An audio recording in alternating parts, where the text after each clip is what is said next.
Chapter 838. This PS was also added by the system. It has nothing to do with me. The Tang old master looked into his eyes and asked, even if he taught an emperor and a pope, he still doesn't have the right? Chen Changxing calmly replied, since one is the emperor and the other is the pope, why not let them do it themselves? The young eagles had already left their nests and began to learn to fly. The saplings were strong and no longer feared the wind and rain, so they should be allowed to freely grow. Only in this way could they become mighty eagles, soaring over the horizon. Only in this way could they soar into the heavens and obtain even more rain, dew, and sunlight. All the books in that old temple in Xining village were given to me, and the rest were left to senior brother. No matter how large the family business is, it still has to be passed down to the younger generation. Qin Changxing continued, and this is the world, not master's home alone. The Tang old master said nothing. The steward of the old estate walked over from somewhere and quickly took away the bowls and plates on the table without making a sound. Soon after, a teapot and 2 cups were placed on the table, but the tea in the teapot was not poured into the cups. Chen Changsheng formally bowed to the Tang old master as a junior, and then, without waiting for a response, walked over to the table and sat down. He raised the teapot and filled the cup in front of the Tang old master, then filled the cup in front of him. He felt like he had returned to the past, returned to that stone table in the 100-herb garden. The last of his nervousness vanished, and he truly calmed down. The Tang old master could clearly sense the change in his mental state, and a hint of admiration appeared on his face. I also don't like the phrase rule over the world, he said to Qin Changsheng. But do you feel that you have the right, the ability to rule over the world? Treating was treating an illness, but also governing. Chen Changxing replied, I believe that senior brother has the ability. As for me, I am also learning. The Tang old madam fell silent for a very long time, then suddenly asked, when you first entered the old estate, what was your first feeling? Chen Changxing very seriously thought it over, then replied, it was more ordinary than I imagined. Even those plaques on the gate felt very deliberately made to appear ordinary. To ordinary clans, even to those orthodox clans, those plaques on the gate of the Tang clan's old estate were supreme glories. But to the Tang family, these glories were somewhat intentional, because the Tang family didn't need them. On the contrary, these glories would dilute the Tang family's sense of mystery. In Chen Changxing's words, they would appear ordinary. The Tang old master explained, because the old estate has always been a very ordinary courtyard. The reason it's not ordinary is because all the successive heads of the Tang clan have lived here. Chen Changsheng understood what the old master meant. Many people believed that the Tang old master was mysterious because he had never fought with anyone, because the Tang clan was too frightening. No one dared to show him the slightest disrespect, so his true cultivation might not be as frightening as the legend said. But the Tang old master's words to Qin Changxing today were very clear. The reason why the Tang family was so terrifying was because the Tang family's successive patriarchs were all very powerful, including the old master himself. Chen Changxing said, but you are willing to meet me in the old mansion, which means you are willing to listen to me. The Tang old master replied, I haven't seen an outsider in many years. You are the 5th outsider I've seen in the old mansion. Chen Changxing knew that Su Li and Wang were assuredly among these 5, but he didn't know if Mou had seen the Tang old master when she came to Wenshui. If she hadn't, then who were the other 2? Su Yurong. The Tang old master said, I have a rather good relationship with her. I was willing to meet you today, largely because I was very curious just what sort of person she likes. This time, Qin Changxing was truly shocked. Only last night did he learn that Su Yurong had come to Wenshui to treat the illness of the Tang clan's first master before her death seclusion. He had not expected her to have this sort of relationship with the Tang clan. He thought in confusion that although Su Yorong was the holy maiden of the south and had enough status to converse with the Tang old master, there was a gap of countless years between the two of them. There was simply no way to find any similarities. So why did the old master say that he had a rather good relationship with her? The Tang old master explained, there are countless relationships in this world. Friendship, family, friendship, friendship, friendship. All of these relationships have their own inconveniences, their own conflicts, their own hypocrisy or concessions. Only one kind of relationship is the most honest and simple, one that allows one to clearly see what the other is thinking without exhausting too much brain power. Chun Changxing asked, "What kind of relationship?" The Tang old master put down his teacup and lightly tapped the table twice. "Mahjong friends." Chen Changxing stared blankly for a very long time. Only now did he notice that the table in front of the Tang old master was no ordinary table.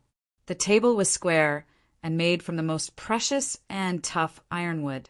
The surface of the table was extremely smooth, but if one carefully examined it, one could see many fine lines on the surface. One could imagine that these lines had been worn out over the years by some rather hard objects. Then he realized that there was a small, flat box hidden on each of the four sides of the table. Were these boxes used to store banknotes and copper coins? It turned out that this was a mahjong table.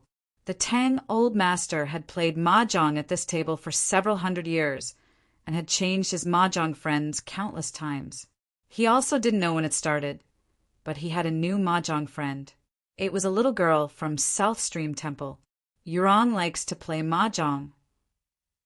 Chun Changxing found it rather hard to imagine. Not only does she like it, she plays it especially well. Even I can't beat her. Many times I was tempted to call her back. The Tang old master's eyes were like that old well in the courtyard, calm and unfathomable. But it's clear that you don't like to play mahjong, and you're even worse at playing mahjong. Since this is the case, I recommend that you never come to this table in the first place.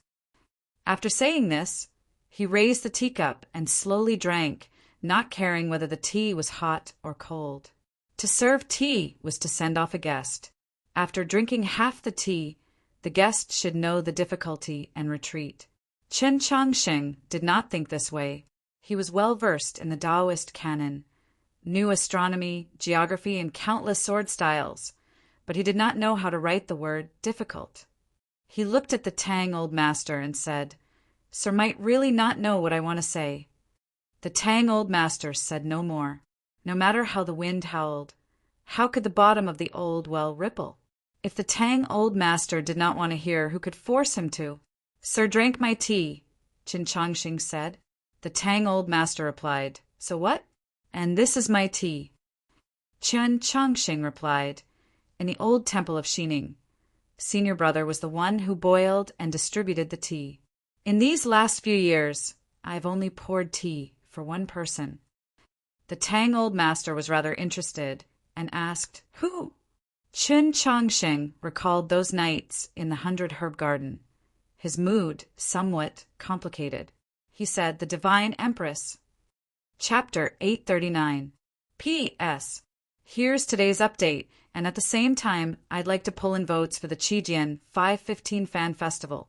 Everyone has 8 votes, and the votes will also be given some coins. I beg for everyone's support. The entire continent knew that even the Tianhai Divine Empress had treated the Tang Old Master with great respect. Chen Changxing knew even more clearly from Tang 36. The Tang Old Master spent every day in the old estate cursing the Tianhai clan, but he rarely touched on the Empress herself. The Tianhai Divine Empress had summoned the Tang Old Master to the capital, but the Tang Old Master had not accepted the decree. This seemed unyielding, but from another perspective, it indicated a few problems. The Tang Old Master did not like the Tianhai Divine Empress. In his eyes, she was a demon empress. But the Tianhai Divine Empress had always made him very apprehensive, and even made him admire her in certain aspects. Chen Changxing said, "I want to use this cup of tea to exchange for Sir listening to me say a few words." If he had said those words on his own when he first entered the old estate, the Tang old master would naturally have been able to hear them. But hearing did not mean that he would be able to listen. He wanted the Tang old master to seriously listen to his words. He had to listen. Listen to his ears, listen to his heart. The Tang old master still said nothing. Perhaps this meant that he was silently agreeing. The Tang first master is not sick, but poisoned. These were Chun Chongqing's first words. The Tang old master's expression did not change, as if he had not heard. The Tang second master is colluding with the demons. These were Chun Chongqing's second words. The Tang old master slightly narrowed his eyes, and then very slowly placed the teacup back on the table. He looked at Chun Chongqing, his voice devoid of emotion. His Holiness, the Pope's sword truly is sharp, and its trajectory is also very clear, but you should not have used your sword today. These two words truly were swords. These were the two intellectual swords that Chun Chongqing had prepared for a very long time. These were the sword styles he had learned from Su Li. The Tang old master had known Su Li for many years and had a close relationship. So how could he not see through them? Thus, for the first time, the words His Holiness the Pope came out of the old master's mouth. From this moment on, there were no more seniors and juniors, plain porridge and small tea, pouring tea and drinking tea, mahjong friends and old friends. I didn't take the initiative to attack. I was just passively defending. Chun Chongqing was unperturbed by the Tang old master's change in attitude. He calmly said, "On that night in the mountains, the Tang clan was the first to strike. Later on, in Hanzhou City, and last night, there were people who wanted to kill me.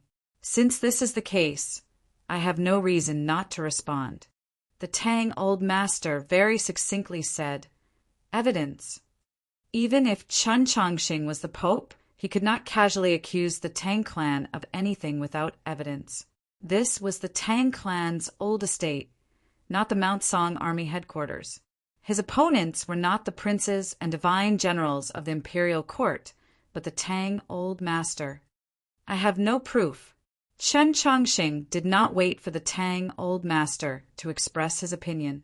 He continued, "Other than the demon lord's words, I have no other evidence, and the demon lord's words can naturally be used to sow discord. But I have a witness, the demon Princess Nank. She's currently somewhat demented, so she's even less likely to lie." The Tang old master's eyes narrowed even more. He did not seem like an old fox, but like a sheet of paper that had been battered by the wind and rain for many years. "Then, what does His Holiness the Pope want me to promise you? I need 2 hours. Time belongs to one's own. What I need is 2 hours in Wunshui City." Chun Chongqing looked at the Tang old master and said, "In these 2 hours I will find that monster from the longevity sect, and he will be the evidence." What did he mean by 2 hours in Wunshui City? He did not say it clearly, but his meaning was clear. In these 2 hours, he hoped that the Tang clan could hand over control of Wunshui City to the Orthodoxy. When the Orthodoxy began a search, or even a pursuit, the Tang clan could not interfere. There was no doubt that this was a very whimsical, even absurd idea. For countless years, neither Emperor Taizong nor the Tianhai Divine Empress had ever truly taken control of Wunshui City. Now, Chun Chongqing wanted to do this. Even if it was only for a brief period of 2 hours, the Tang clan would definitely not accept it. The outcome of this negotiation had been decided from the very start. But Chun Chongqing still brought it up, because he hoped that Senior had already changed the Tang old master's mind. Regretfully, what he hoped to see did not happen. 3 days ago, he sat in your current position and said something to you that had roughly the same meaning, but I did not agree. The Tang old master impassively said, "Unless your Holiness can persuade him to change his surname, there is no need to discuss this matter." After a few moments of silence, Chun Chongqing asked, "Even if your Holiness clearly knows that there is a problem within the Tang clan, that the evidence is in Wunshui City, you think I care about these things? Your Holiness, You are still too young. You have no idea how many dark, even dark, things we elders have seen. If I don't want to believe it, I won't believe it. If you want to change my mind, you must pay a corresponding price." The Tang old master glanced at the old umbrella outside the door and said, "Just making me reminisce is far from enough." Qin Chongqing was quiet for a while, then said, "I hope that your holiness can reconsider." The Tang old master replied, "I've already made my decision." Qin Chongqing said, "There's no need for your holiness to rush. I can wait." The Tang old master replied, "I don't like outsiders in my estate." Qin Chongqing said, "I can wait outside the old estate." The Tang old master replied, "As you wish." Qin Chongqing stood up and walked out of the room. Crossing the threshold, he took up the old umbrella and walked into the courtyard. While he was speaking with the Tang old master, the snow had grown heavier and heavier. A thick layer of snow had accumulated on the limestone floor, making it rather soft and comfortable to walk on. Qin Chongqing held up the old umbrella and, led by the old guardian, walked out of the old estate. Ling Haijiwang and the others came forward to welcome him. Qin Chongqing shook his head. Ling Haijiwang and the others showed no change in expression, because they had already predicted that the Tang old master would never agree to this request. Logically speaking, the Pope's request truly was the best method of directly tearing apart the Black Curtain and finding the mastermind. But what if the mastermind was the Tang old master? Even if it wasn't, Wenshui City was the Tang clan, and the Tang clan was the Tang old master. If the Pope wanted to tear open the layers of curtains covering Wenshui City, wouldn't that be tantamount to lifting the Tang old master's clothes to see what was going on? How could the Tang old master agree? Ling Haijiwang and the others were prepared to welcome Qin Chongqing back to his carriage and return to the Taoist church for further discussion. Qin Chongqing shook his head once more and turned to the Tang clan's old estate. Just like that, he stood in the snow. Countless gazes fell on his body. At first, they were confused, but then they quickly turned to shock. Was the Pope prepared to just stand in the snow and wait for the Tang old master to change his mind? Doesn't the title of these two chapters add together make besh? I've almost forgotten the content. When will I read it again? It's about to reach 515. I hope that the red envelope rankings can continue to charge at the 515 red envelope rankings. On the 15th of May, the reign of red envelopes will reward the readers and also advertise the works. One Piece is also love, so I'll definitely do my best. Chapter 840. Ah, how beautiful life is. Archbishop and Lin stepped forward and draped a large cloak over Qin Chongqing's body. Time slowly passed, but the snowstorm showed no signs of slowing down. On the contrary, it only intensified. Wenshui City was covered in a vast expanse of white, the temperature rapidly dropping. The snow on the umbrella grew thicker and thicker, but Qin Chongqing's hand gripping the handle remained steady, not trembling in the slightest. Of course, he had no intention of leaving. The dark Pope's robe, the white cloak, and the slightly old umbrella were a very beautiful sight.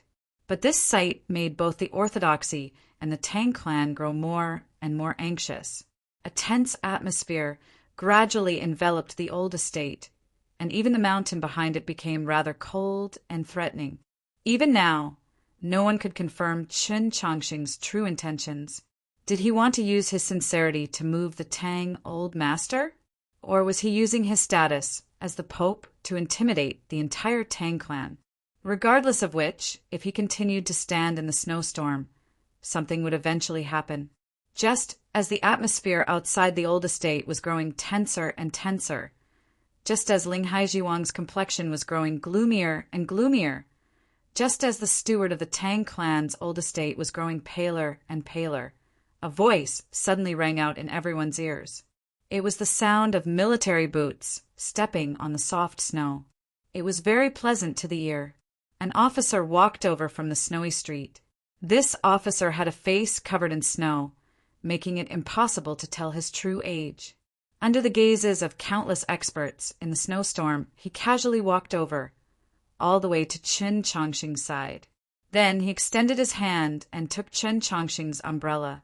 Many years ago, at the highest point of the mausoleum of Zhou, Chen Chongqing held up the umbrella amidst the howling winds, holding up the collapsing sky.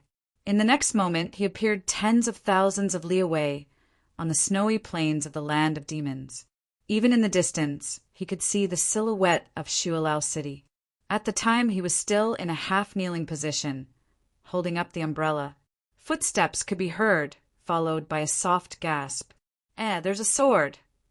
The person took the yellow paper umbrella from his hand. Then the person took out a sword from the umbrella. A demon general fell. A tear appeared in the shadow in the sky. Many years later, in the snowstorm of Wenshui City, Chen Chongqing once more held up the umbrella. Footsteps sounded behind him again. The man didn't say anything and directly took the umbrella in his hand.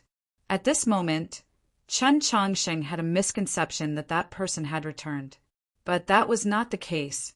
He also knew the people who came this time. For some reason, when Luo Bu took the umbrella, Chen Chongqing felt much more relaxed, as if a lot of weight had been removed from his body. Luo had once told him in the Orthodox Academy that the White Emperor had told her that she would live happily and happily, because when the sky collapsed, there would be someone tall to hold it up. He was taller than Luo, so whether it was against the demon race's assassination or at other times, he had to support her. It was the same in the Garden of Zhou, until someone taller than him appeared, until someone took the umbrella from him. On the snowy plains of the land of demons, it was Su Li who had taken his umbrella. Today, it was Luo Bu who took over his umbrella. Luo Bu naturally could not be compared to Su Li, but he was born with that temperament. Regardless of the matter, responsibility, sword, or umbrella, as long as you hand it over to him, you can rest assured. As he gazed at Luo Bu's back, Chen Chongqing understood many things. He was somewhat shocked, somewhat sorrowful. He finally understood why Go Hanshi, Guan, Fei Bai, Zhixiu, and even Tang 36 would always have this sort of attitude when this person was mentioned. He also understood why Tang 36 had suddenly changed his attitude towards him in Sloping Cliff Horse Farm. When he thought of this, Chen Chongqing felt a rare feeling of envy. He was not envious of Luo Bu, but envious of those people who had known Luo Bu for a long time and could become friends with him, like Go Hanshi, Guan Fei Bai, and the other disciples of the Mount Li Sword sect, and even Zhixiu and Tang 36. They were schoolmates. Even if they did not know each other now, they could still become friends in the future. But he and Luo Bu would never have this possibility. Luo Bu raised the old umbrella and walked into the Tang clan's old estate. Chen Chongqing said nothing. The people of the Orthodoxy naturally would not do anything. And strangely, the people of the Tang clan also showed no intention of stopping him. In the swirling snow, his figure vanished behind the door. The Tang old master looked at him and said, "I didn't think that you would come." Luo Bu bowed as a junior and said, "Sir knows that I've always liked to join in on the fun." The Tang old master indifferently said, "If your father knew that you would appear, he probably wouldn't be happy." Luo Bu helplessly said, "I often do things that make Lord Father unhappy. Now that I think about it, I'm truly unfilial." The Tang old master's attitude towards him was clearly more casual than his attitude towards Chen Chongqing. He casually said, "If he really felt that you were unfilial, why didn't he drive you out of the clan? Why is it that every time you get drunk, you take out those characters you wrote when you were young and show them off to everyone?" Luo Bu bitterly smiled. The father's flaunting is often the son's disgrace. The Tang old master suddenly said, "Since you also feel that your father is a headache, why don't you just take my surname?" Luo Bu felt even more helpless. "I'm not Wang Pa." "Sir, please don't tease me." The Tang old master asked, "Don't you think that your family's surname is very strange?" Luo Bu smiled. "How is Choshan strange? I think it's pretty good. The surname Qiushan was not common, but it was very famous. This was because one of the 4 great clans of the south was called the Qiushan clan. This was because the Qiushan clan had an extremely famous person called Qiushanjun. He was the personal disciple of the Mount Li Sword sect master and had directly inherited Su Li's legacy. He was the head of the Divine Kingdom's 7 laws and possessed the bloodline of the true dragon. In the past few years, he had been the idol of countless young girls, the unquestionable leader of the younger generation of cultivators. No matter how one looked at him, he was impeccable and almost perfect. And then he disappeared for 5 years. Other than 3 people, no one knew where he had been in those 5 years. After that snowfall on the capital's Bridge of Helplessness, he concealed his identity and went to the north. In the snow-covered wilderness, he fought with the demons for 5 whole years. Luobu was Qiushanjun. He was a great general of Sloping Cliff and also a pine tree of Mount Li. In his conversation with Chen Changsheng, the Tang Old Master had mentioned that in the last few years he had only seen 5 outsiders in the old estate. In the last few years, the most outstanding or most talented individuals in the human world just happened to be 5. Su Li, Wang Pa, Su Yurong, Qin Changsheng, and of course, Qiushanjun.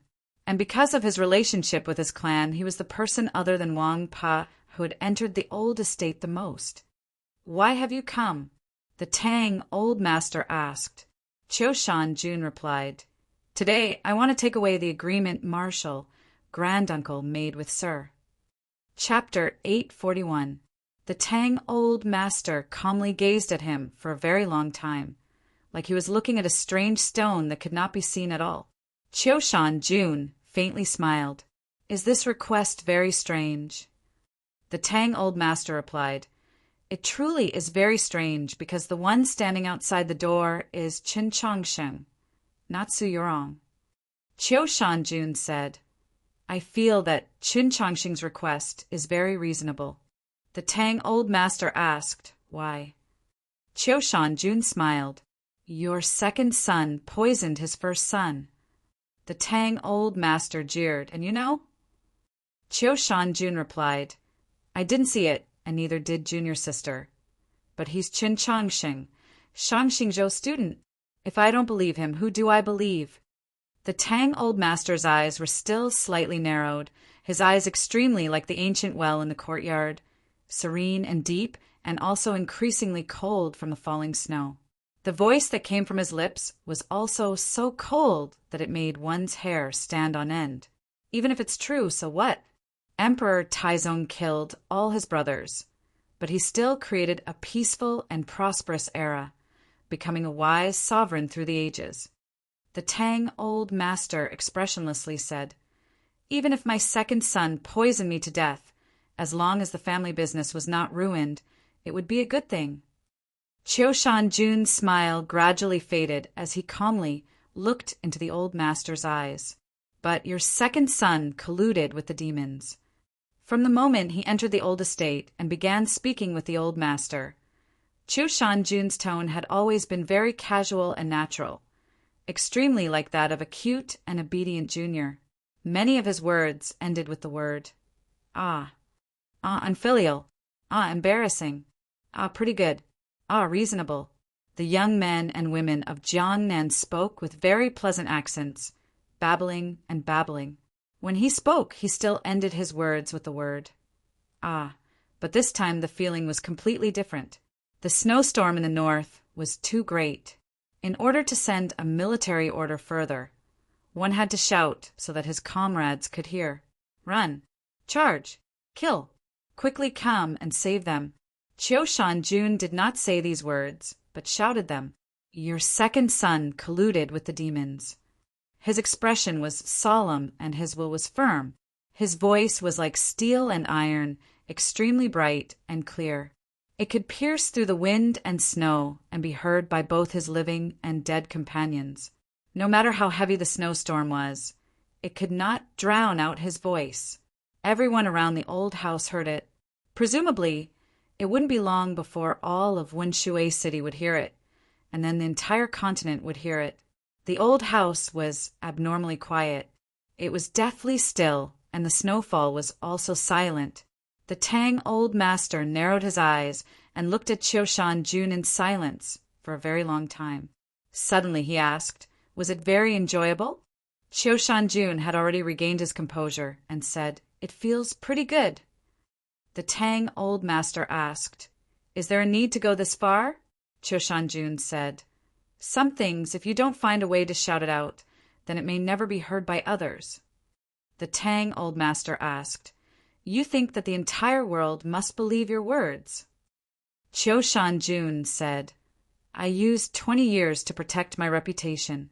Now that I think about it, it might be because I wanted the world to believe in me for once." The Tang old master said nothing. When it came to fame, no one could compare to Qiu-shan-jun. Many things and many people over the years had long since proved this point. In Mount Li, the words of Su Li and the sect master were not as influential as his. In the south, not even Wang Po was as trustworthy as Qiu-shan-jun, because Wang Po was still a person of Tianliang County. Qiu-shan-jun said, "Back then, Marshal Granduncle had no money, so this yellow paper umbrella was always left in Wenshui. After that incident, you promised Marshal Granduncle that as long as you saw this umbrella, you would agree to one of his requests. Chen Changxing did not know of this matter, but I did." The Tang old master's gaze fell on the old umbrella in his hand. "In the end, this umbrella is still somewhat different from the one from before. Yes, it's still lacking something."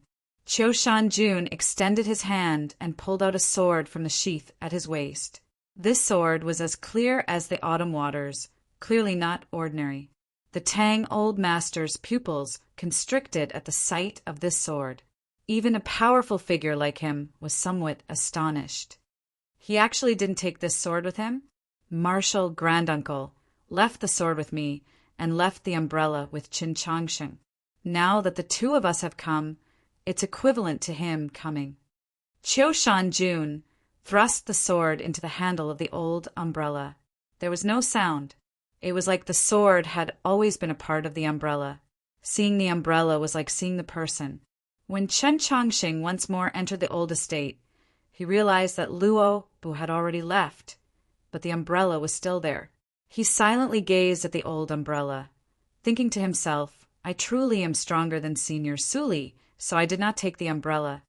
You want 2 hours of Wenshui City, and I'll give it to you." The Tang old master expressionlessly said, "But you cannot use the orthodoxy's people, only my Tang clan's people." Because of the agreement from back then, he had agreed to Chen Changxing's request, but it was clear that he could not allow the orthodoxy's priests to search the residences of the various branches of the Tang clan, much less permit the orthodoxy's cavalry to rampage through Wenshui City. This was the Tang clan's bottom line. The problem was that neither Chen Changxing nor the other important figures of the orthodoxy understood the specific circumstances of the Tang clan's various branches. Even if the Tang clan's strength seemed to obey the Tang old master's orders, how could they guarantee that the Tang clan's people were truly willing to put in effort? In short, using the Tang clan's people to investigate the matters of the Tang clan was absurd, even laughable. But the Tang old master would not make a single concession. Chen Changxing said, "Wenshui City's 2 hours need not be given to me." The Tang old master asked, "Then who should I give it to?" Chen Changxing replied, "I have a friend." The Tang old master narrowed his eyes. Chen Changxing looked at him and said, "Sir once gave him 20 years, but now you're not even willing to give him 2 hours." The Tang clan's ancestral hall was very old as the old estate, even older than the capital's imperial palace. Whether it was the white walls that were painted over every 3 years or the black eaves that were repaired every 7 years, no matter how new they looked, they could not completely conceal the ancient aura exuding from the cracks in the bricks and the eaves. Many memorial tablets had been placed in the ancestral hall, many candles lit on the table, and a prayer mat in front. The prayer mat was also very old. Perhaps because of the environment, the young man sitting on the prayer mat had a weathered expression on his face. The beard on his face was of different lengths and looked very messy. His hair was even messier, and his clothes were somewhat dirty. One could describe him as disheveled and dirty. His eyes used to be very bright, even threatening, but now they were deathly still. His lips were still thin, but their former harshness and joy had all been reduced to silence. After being imprisoned here, he had not spoken for half a year. In the spacious and quiet ancestral hall, his figure was lonely. Chapter 842. When he was facing Eunuch Lin in the Orthodox Academy, when he was facing his master Shang Xingzhou, when he was in the snowy mountains, when he was facing the Tang second master in the Taoist church last night, whenever he encountered those depressing figures and elders, Qin Changsheng would always think of that friend. That was the first friend he met after coming to the capital from Xining village, and it could also be said to be the first friend of his life. His acquaintance with that friend was actually rather inexplicable. It was when the Heavenly Tao Academy was recruiting students. Many examinees who had completed their purification and even reached the meditation realm were lining up to be tested. He, who had no idea what cultivation was, saw a youth dressed in blue, and then that youth, who was clearly a cultivation genius, said that he was also a genius. That youth went to the Plum Garden Inn, found Chen Changsheng, ate a meal, and then the two became friends. It was as simple as that. That friend was called Tang Tang. At the time, he was ranked 36th on the proclamation of Azure Sky, so he changed his name to Tang 36. From that time until now, the proclamation of Azure Sky and the proclamation of Star Distinction had changed countless times. His ranking was also constantly changing, but he never changed his name. Perhaps it was because he had always lived under the name Tang 36 in his most cherished youth. The reason Qin Changsheng would often think of Tang 36 and miss him, besides because he was his friend, was also because Tang 36 had always played an extremely important role for him and the Orthodox Academy. The things that he, Su, Mou, Zhixiu, and Xianyuan were not good at, Tang 36 was very good at. The things that they could not say, Tang 36 could easily say. The things that they were too embarrassed to do, Tang 36 had never known the meaning of losing face. To put it another way, it was precisely because of Tang 36's existence that he and the Orthodox Academy had been able to pass their years in the capital so easily and smoothly. Tang 36 was the type of person who could make his own people happy and his opponents miserable. Because he was the sole grandson of the Tang clan, he was especially rich and fearless. Especially after entering the Orthodox Academy, he no longer played the part of a graceful young master. He was extremely arrogant, incomparably free, and unparalleled. He had scolded little girls on the Divine Avenue and kicked a cripple in 100 Flowers Lane. There was nothing that he did not dare to do. He possessed the things that Chen Changsheng lacked the most. That was the true hot-bloodedness, youthfulness, and ego hidden beneath the arrogance and haughtiness. During the coup of the Mausoleum of Books, Tang 36 had been forcibly taken away from the capital and returned to Winshui. It had already been 3 years since then. Apart from the 2.5 years in the old mansion, he had already been imprisoned in the ancestral hall for half a year. His arrogance seemed to have disappeared. Those hot-blooded, youthful selves were nowhere to be found. His hair was unkempt, and his face was dirty. He was slovenly, and his clothes were dirty. His eyes were dull, as if he was a dead man. He kept his mouth shut, as if he was mute. There was only numbness and lifelessness on his body, which meant that he had given up and was in despair. Anyone who saw him now would probably think that he was a beggar or an ascetic. No one could associate him with that noble young master who stood among the flowers and received the adoring gazes of countless young girls in the capital. But Chen Changsheng would not, because he understood his friend better than anyone else, trusted him more than anyone else. He believed that even if he discovered that the sun had sunk into the abyss and could no longer rise, that the world was on the verge of destruction, Tang 36 would not hide in his bed and cry. Instead, he would summon all the courtesans of the capital and hold an open meeting. Then he would bring those youths that he felt were qualified to fight alongside him. bring an unimaginable amount of gold and silver and several carriages full of blue lobsters, and ride the fastest horses towards the place where the sun had set. And then he would incessantly curse at the sky and sing the stupidest songs. If Chun Chongsheng could see the scene in the ancestral hall, he would know that his thoughts were correct and that his worries were unnecessary. Last night in the Taoist church, he had said to the Tang's second master that he was very worried that Tang 36 might not have a good prayer mat in the ancestral hall, that he might have hurt his knees from kneeling for too long. Tang 36 did not kneel at all. No matter how lonely his figure was, no matter how disheveled and dirty, no matter how lifeless, he still did not kneel. He did not kneel on the prayer mat, but sat on it, and he sat with his legs crossed. It was the most inelegant of sitting postures. His legs were spread open, his crotch facing the countless memorial tablets in front of him. Those memorial tablets were the ancestors of the Tang clan, his ancestors. So what? You want to imprison me, so don't expect me to respect you. Tang 36 was naturally still the Tang 36 of the past. Yes, after being imprisoned in the ancestral hall, he was completely cut off from the outside world, let alone writing to Qin Chongsheng. He didn't even have anyone to talk to. According to the Tang old master's orders, no one was allowed to speak to him, other than a mute servant responsible for sweeping the courtyard. There was no one else in the ancestral hall. It was also from that day onwards that Tang 36 stopped speaking. No one could carry out the so-called silent resistance more thoroughly than he did. Unable to hear news from the outside world, unable to know how his father's illness was or how his mother was, it was naturally a matter that made him very anxious. But it also gave Tang 36 enough time to think and cultivate. Perhaps it was because the ancestral hall was too quiet with no one to disturb him, or perhaps it was because his father's illness was worsening and seemed on the verge of death. But he only needed half a day to understand something that he had not understood 2 years ago, the reason for the Tang Old Master's actions.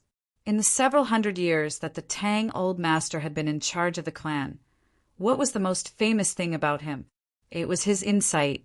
Whether it was Su, Li, or Wang, they both proved that the Tang Old Master had a pair of discerning eyes that could see through people. Later on, when the Tang Old Master gave the yellow paper umbrella to Qin Chongsheng, who was about to enter the garden of Zhou, it was naturally not because of the friendship between Qin Chongsheng and Tang 36, but because the Tang Old Master valued Qin Chongsheng the same way he valued Su Li and Wang Pe. Moreover, this investment would strengthen the relationship between the Tang clan and the orthodoxy, greatly benefiting from it. Why had he suddenly changed his mind? Firstly, the Tang Old Master and Shang Xingzhou were truly kindred spirits, a secret friendship that had been maintained for several hundred years. At the beginning, he had tacitly allowed Tang 36 to befriend Chun Chongsheng and secretly helped the Orthodox Academy largely because Qin Chongsheng was Shang Xingzhou's student. Now that Chun Chongsheng and Shang Xingzhou, master and disciple, were strangers, the Tang Old Master naturally had to consider which side he should support. From the perspective of the Tang clan's internal affairs, the Tang Old Master needed to resolve the problem of succession. Shang Xingzhou and the imperial court supported the second branch. Chun Chongsheng and the orthodoxy unquestionably supported the chief branch. In the coup of the Mausoleum of Books, the Tang second master's performance had been extremely outstanding, and Tang 36 was keenly aware that his second uncle's callous and unyielding nature was far more appreciated by the Tang Old Master than his father's gentle path. Crucially, his father was already gravely ill and incurable. If he chose the chief branch, he would be choosing Tang 36. A son in the prime of his life and his methods formidable, a grandson with considerable potential but still not fully fledged. How should he choose? If one looked into the history of the past, casually glanced at the old books, one would know what to choose. Chapter 843. If he chose the latter, the Tang clan was highly likely to win an upheaval, perhaps even split apart. In the end, the former had a greater chance of victory. Thus, this multiple-choice question was extremely simple. The Tang Old Master had decided to support Shang Xingzhou, so he naturally had to give up on Qin Chongqing. The Tang Old Master had decided to pass the Tang clan to the second branch, so he naturally had to suppress the chief branch. If Tang 36 were a mediocre person, perhaps this matter would have been relatively simple, but he was not. Moreover, he had a friend, the current pope. Thus, the Tang Old Master could only imprison him in the ancestral hall. He might be imprisoned for the rest of his life, until he became a white-haired madman in a few decades or 100 years. Of course, it was even more likely that once Shang Xingzhou subdued the orthodoxy and eliminated Qin Chongqing, he would be bestowed a bowl of poison. Yes, poison, dagger, white silk, pit. No matter what method he used, he would still die. A few years ago, Tang 36 naturally would not have believed that the old master would have done this. But now he had long since understood that his benevolent grandfather was just an illusion, an illusion. The Tang Old Master had held him on his knees and told him stories from long ago, describing the splendor of the future with incomparable indulgence. This was naturally love, but what he loved was not the boy in his lap, but the future of the Tang clan. Now, the Tang Old Master had arranged a new future for the Tang clan, and he also had a new grandson. Thus, for the sake of the Tang clan's future, how much he had doted on Tang 36 was now just as cruel. From the moment he understood this matter, Tang 36 no longer hoped that his grandfather would release him. He did not want to be imprisoned in the ancestral hall for the rest of his life, nor did he want to silently die. He wanted to leave this place, but he made no attempt, because on the second day after he was imprisoned in the ancestral hall, many of his father's loyal subordinates had attempted to rescue him. Those people had all died, and later, even more members of the chief branch had died. He could only fall even more silent, whether it was the paper slips between the stones thrown over the wall or the secret markings carved into the bottom of the dishes. He could only pretend that he did not see them. Gradually, no more urchins threw stones over the wall, no more kites appeared in the sky.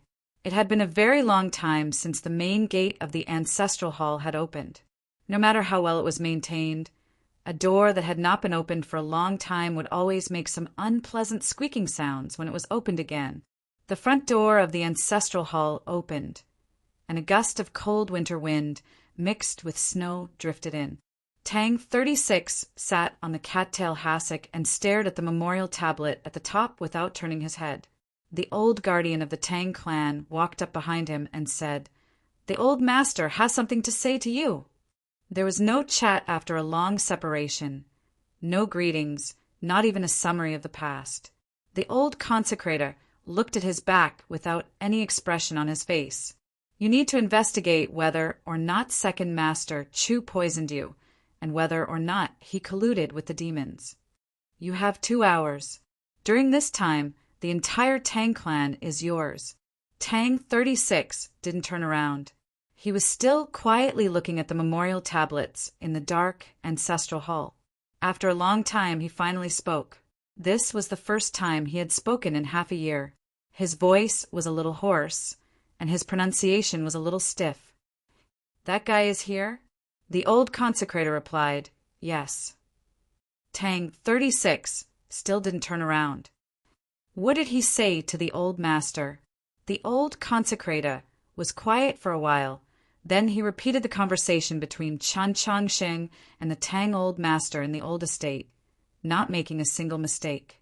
Then he said, "You've already wasted the time of 2 cups of tea. This is the Tang clan. If I wanted to do something, I wouldn't need so much time." Tang 36 stretched, and some dust came out from his clothes. This stretch was so smooth that one could even hear the creaking of bones. Then he got up from the ground, patted the dust off his butt, and took out a palace armchair from the ancestral hall to sit on. He was still unkempt and dirty, still covered in dust, but his eyes were no longer indifferent. They were extremely bright, even somewhat sharp. There was no longer any sense of lifelessness. His body was brimming with vitality that had come from some unknown source. The Tang clan's old guardian narrowed his eyes at this sight. That monster from the longevity sect is called Chusu? What an arrogant name. I admire it. Tang 36 extended his hand and took a cup of tea from the mute servant. After taking a sip, he continued, If he's already left Winshui, where can I go to capture him? The old guardian seemed to have thought of something, and his expression became rather strange. From the first day he entered the city, the old master sent people to keep an eye on him. He can't leave. Then what need do I have to do? Tang 36 dipped his index finger into the tea and flicked it at the densely packed memorial tablets behind him. As for the second condition, it's very simple. Great Guardian, there's no need to worry about it. I naturally have a way to prove to the old master that second uncle is related to the demons. The old guardian expressionlessly asked, Then what does Sir want to do now? Call 7th uncle over, call 16th uncle over, and invite the old uncle of Jar or Ali over. Tang 36 casually said, It's been a long time since I've seen these relatives. You don't say, I really do miss them. The old guardian didn't know why he wanted to see these people or what it had to do with these two matters. The people standing guard outside the ancestral hall also didn't know.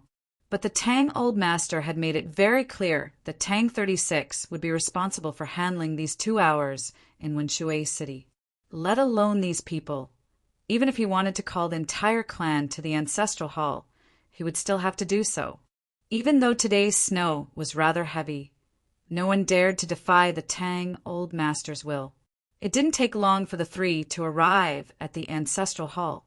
As they gazed at Tang 36 seated in the palace armchair, the three felt very complex emotions. They didn't know how to face him. The Pope had come to Winshui City, the gate to the ancestral hall had been opened, and they had heard that the old master had even given Tang 36 great authority. Just what did this mean? Could it be that the chief branch, which was on the verge of losing power, was about to make a comeback? It's nothing else. The old master gave me a rare 2 hours of freedom and said that I could do whatever I wanted. Tang 36 looked at them and said, So I called the three of you over to play mahjong with me. The three were rather shocked. They glanced at each other and then at the old guardian. Tang 36 looked at the old guardian and said, You can do anything, and that naturally includes playing mahjong? The old guardian expressionlessly replied, Yes. The mahjong table was quickly prepared. The jade-green jade and bamboo mahjong tiles were neatly arranged, very comfortable to look at. It's very pleasing to the eye, don't you agree, 7th uncle? Tang 36 used his finger to lightly stroke the back of the tiles and sighed. I wonder what the scenery of the bamboo garden is like in this cold winter. Including his 7th uncle, the other three people at the mahjong table only looked at the tiles in front of them, neither responding nor reacting. Have the people of the Maple Hall go and take a look. Seal up the bamboo garden. Not a single scroll or person can be lost, Tang 36 said as he looked at the tiles. The old guardian said nothing. If one didn't look carefully, they wouldn't be able to tell. He gave a slight nod. Countless stewards and subordinates of the old estate were waiting outside the ancestral hall, following them. Upon hearing this, 7th uncle finally couldn't help but raise his head to glance at Tang 36. Tang 36 showed no reaction. Drawing a tile, he continued, The cloud group goes to the Serene residence. The river hall goes to Hesse. I want a map of the Serene residence and a bill for Hesse. At this point, the remaining two people at the mahjong table finally raised their heads. Chapter 844. The old guardian expressionlessly nodded towards the outside of the ancestral hall. The mahjong game in the ancestral hall continued. As Tang 36 drew, played, ate, and touched his cards, he constantly talked. Out of every 2 or 3 sentences, one would be an order to the entire Tang clan.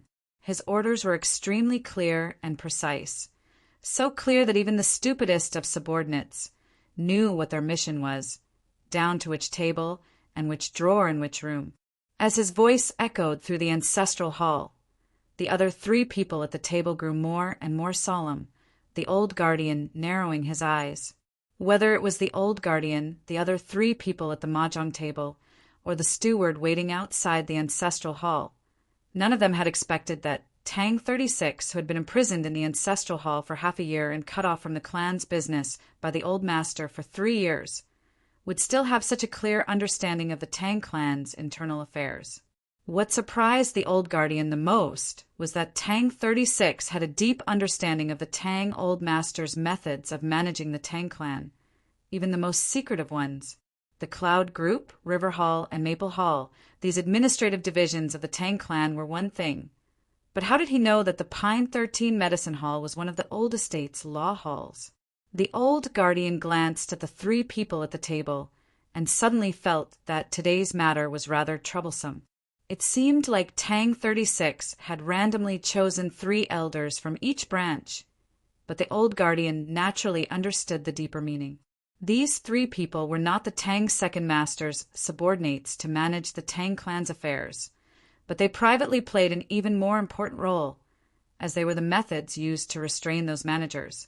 The Tang old master had the old guardian come to the ancestral hall to ensure that in these 2 hours, if the second branch could no longer endure the pressure and began to counterattack, they could only use other methods, not forceful methods, to deal with Tang 36.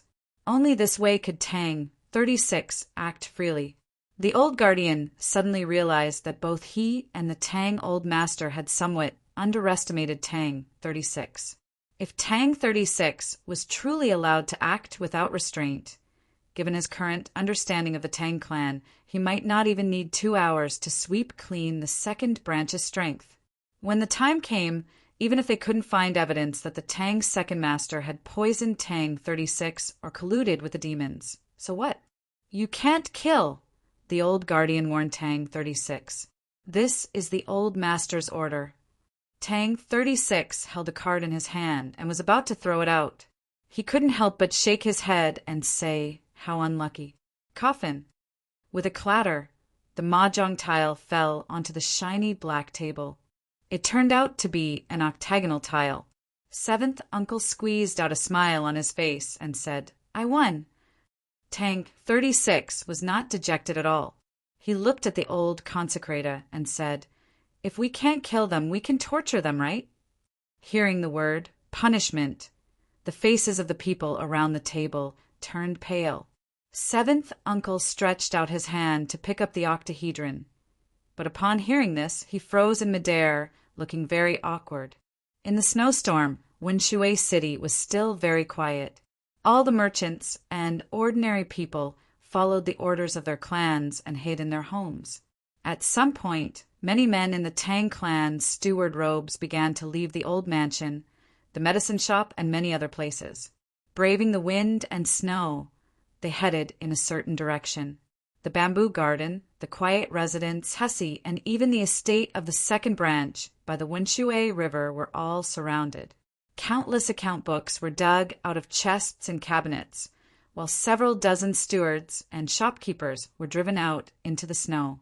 Their hands were tied with very thin straw ropes, waiting to be interrogated or released.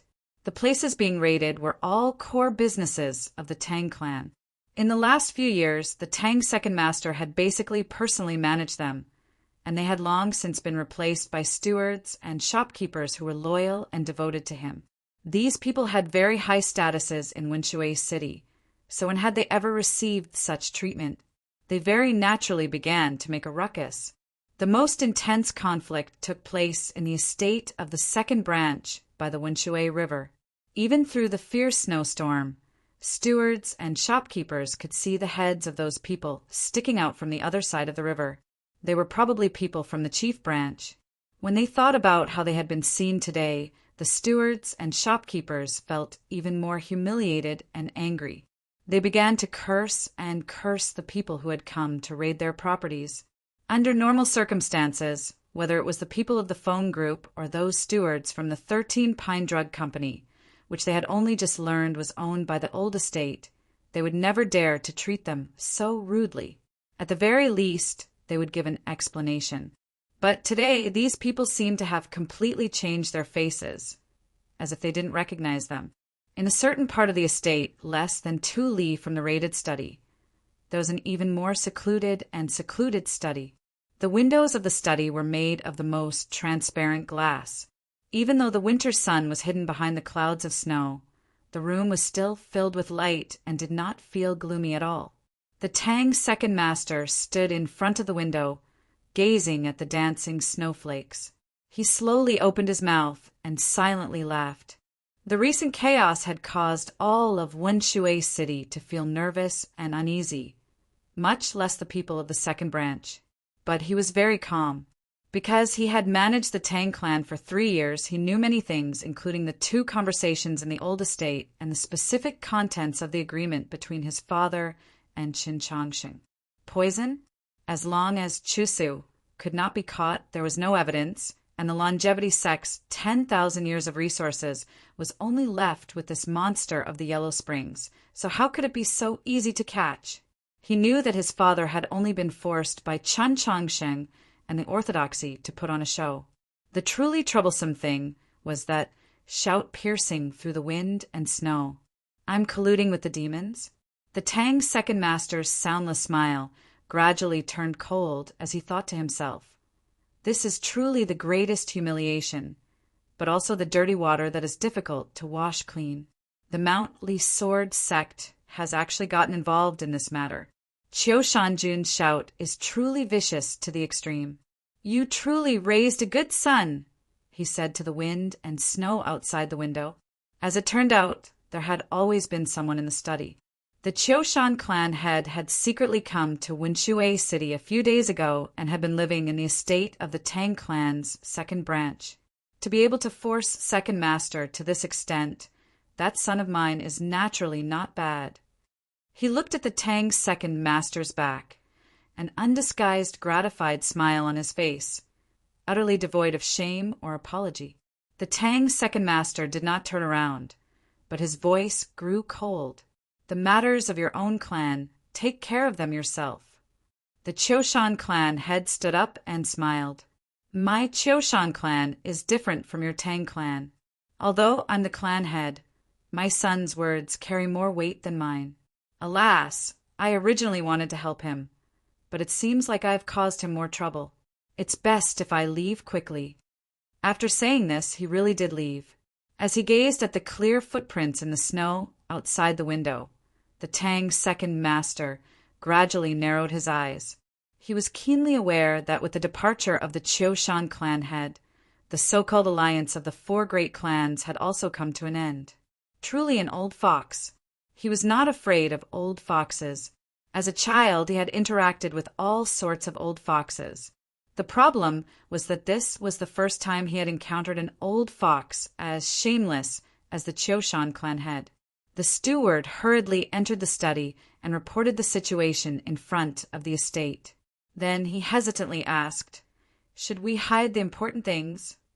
The Tang's second master replied, "It seems that my eldest nephew has not wasted these past 3 years. He's already grasped many things. This being the case, how can we hide them?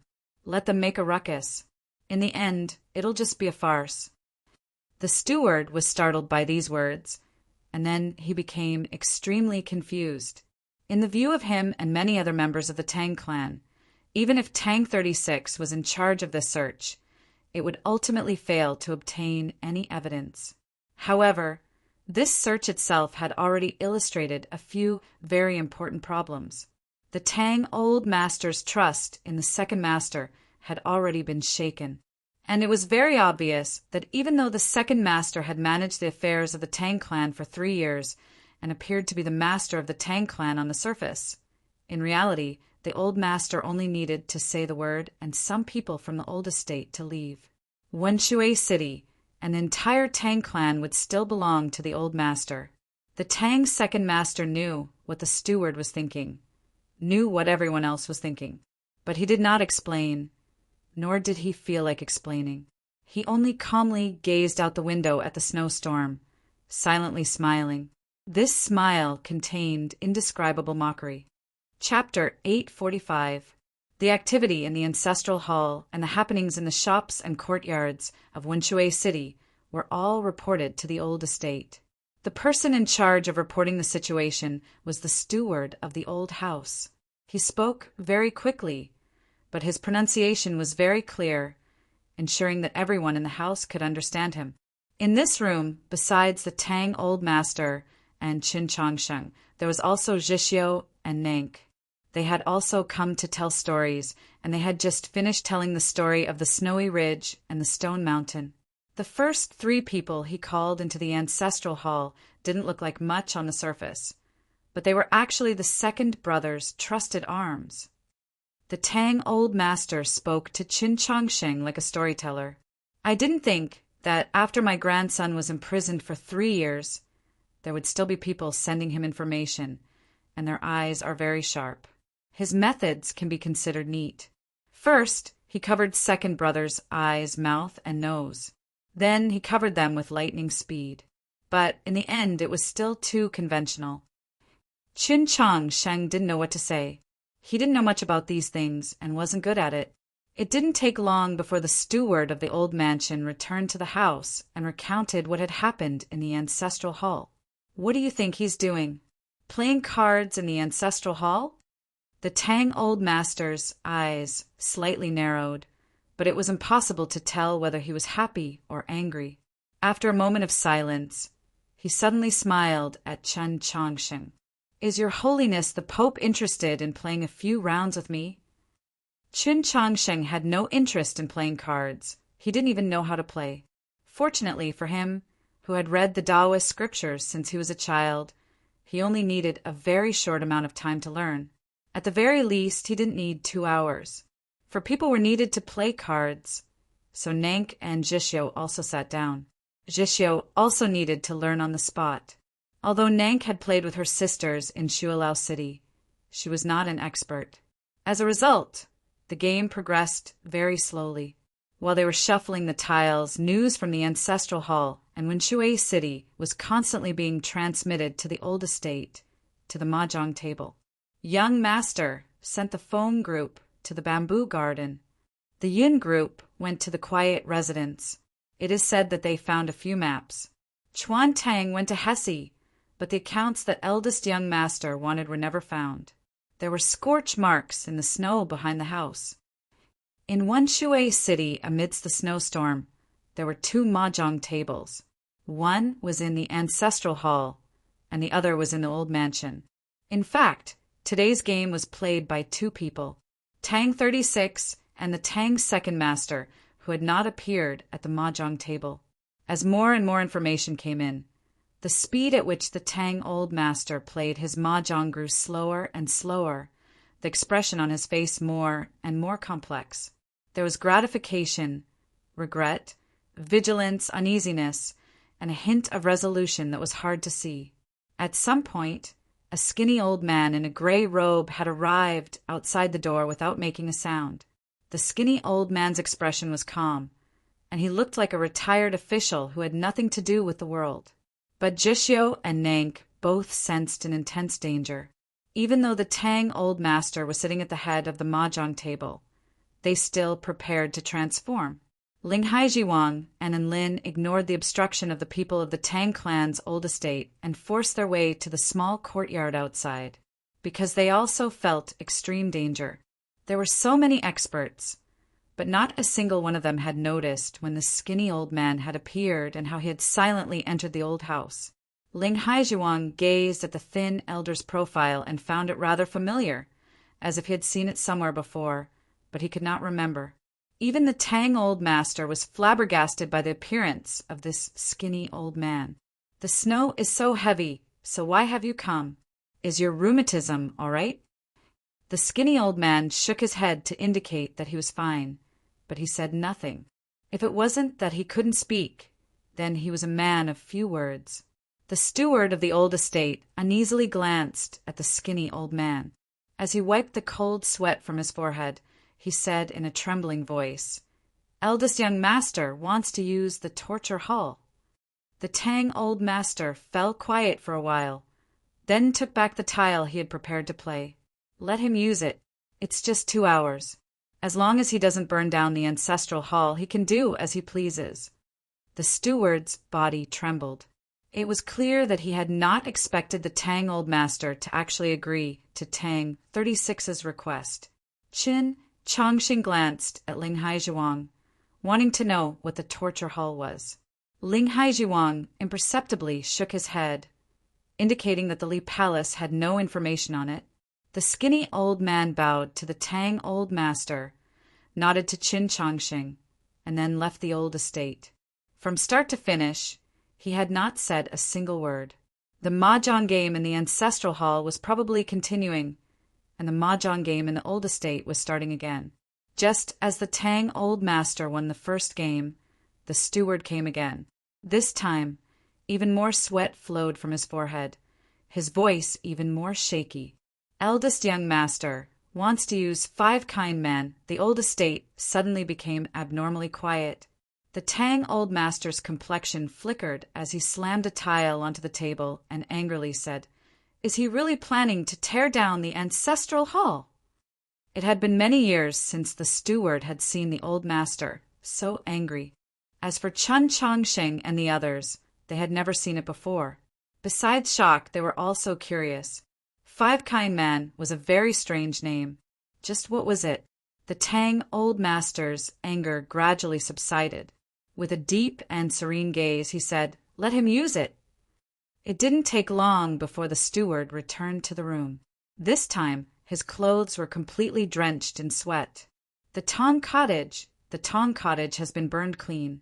Eldest young master ordered his fat son-in-law to personally light the fire. The Tong Cottage is second son's favorite study. In it are many paintings and calligraphy that he bought with his private savings over the years. The Tang Old Master said to Qin Chongqing. Strangely, when Tang 36 had sent someone to burn down the Tang second master study, the old master had reacted very calmly. It was obvious that in his view, Tang 36's actions that could incite conflict and ignite the anger of the second branch were far less important than the torture hall and 5 Kind Man. Soon after, more news came from the ancestral hall. This time, the news was rather insignificant. To put it more accurately, it was a trifling matter. The steward said, "Eldest young master says that his stomach isn't feeling too well, so he had someone go to Chicken Crow Nunnery outside the city to bring a table of vegetarian dishes." The Tang Old Master's fingers on the tiles trembled at these words, and then, as if thinking of something, he fell silent for a very long time. Finally, he pushed down the tiles in front of him and said to Qin Chongqing, "I'm not playing any more." The mahjong game in the old estate had ended, but it was hard to say when the mahjong game in the ancestral hall would end. Qin Chongqing suddenly understood something. This was not a mahjong game between Tang 36 and the Tang second master, but a mahjong game between Tang 36 and the Tang Old Master. Through the events that had taken place, Tang 36 had proven that he knew all the cards in the old master's hand, and that he could play them extremely well, like the torture hall and 5 Kind Man. But what was up with the vegetarian dishes in Chicken Crow Nunnery? Chapter 846. To the southwest of Wenshui City were 12 extremely large granaries. It was said that they could guarantee a year's supply for the 6 counties of the great Zhou dynasty. If Wenshui City was besieged, this amount of grain would be enough to support the soldiers and civilians of the city for several centuries. From this, one could easily imagine how much grain these granaries held. The most important thing about granaries was naturally fire prevention, so these granaries were not far from Wenshui. Although it was the middle of winter, standing in the granary, one could still hear the distant sound of running water. In truth, it was not the sound of running water, but the sound of blood. In the deepest granary, there was not a single grain. This incredibly spacious, perhaps even grand, storehouse was empty, with only several dozen people inside. 7 people were stripped naked and hung on the iron chains used to transport the grain. Blood flowed continuously from their bodies and splashed on the ground. They had already suffered countless tortures and were in an extremely miserable state. Even the slaughtered pigs would be much happier than them. The executioners were all very young, and some of them were even teenagers. Their expressions were very focused, and they were not the slightest bit distracted by the scene in front of them. Their faces did not show any sympathy or pity, but there was an occasional bashful expression. These young people were all members of the Tang clan's torture hall, and they all had the same teacher, the thin old man sitting in the chair. It was also the thin old man that had appeared in the old estate not long ago. The 7 prisoners were released. There was not a single piece of unharmed skin on their bodies, and they had lost a great deal of blood, but they were still alive. The problem was that, at this moment, they wished that they had never lived. "Sign your name, and then I'll send you on your way." The thin old man finally spoke. His voice was as calm as his expression, exceptionally ordinary and ordinary. But to the 7 blood-soaked prisoners on the ground, the old man's voice was like the howl of a demon from the depths of hell, like a flower blooming in the divine kingdom above the sea of stars. Already on their last breaths, they desperately crawled forward, leaving behind several bloody streaks on the floor of the granary.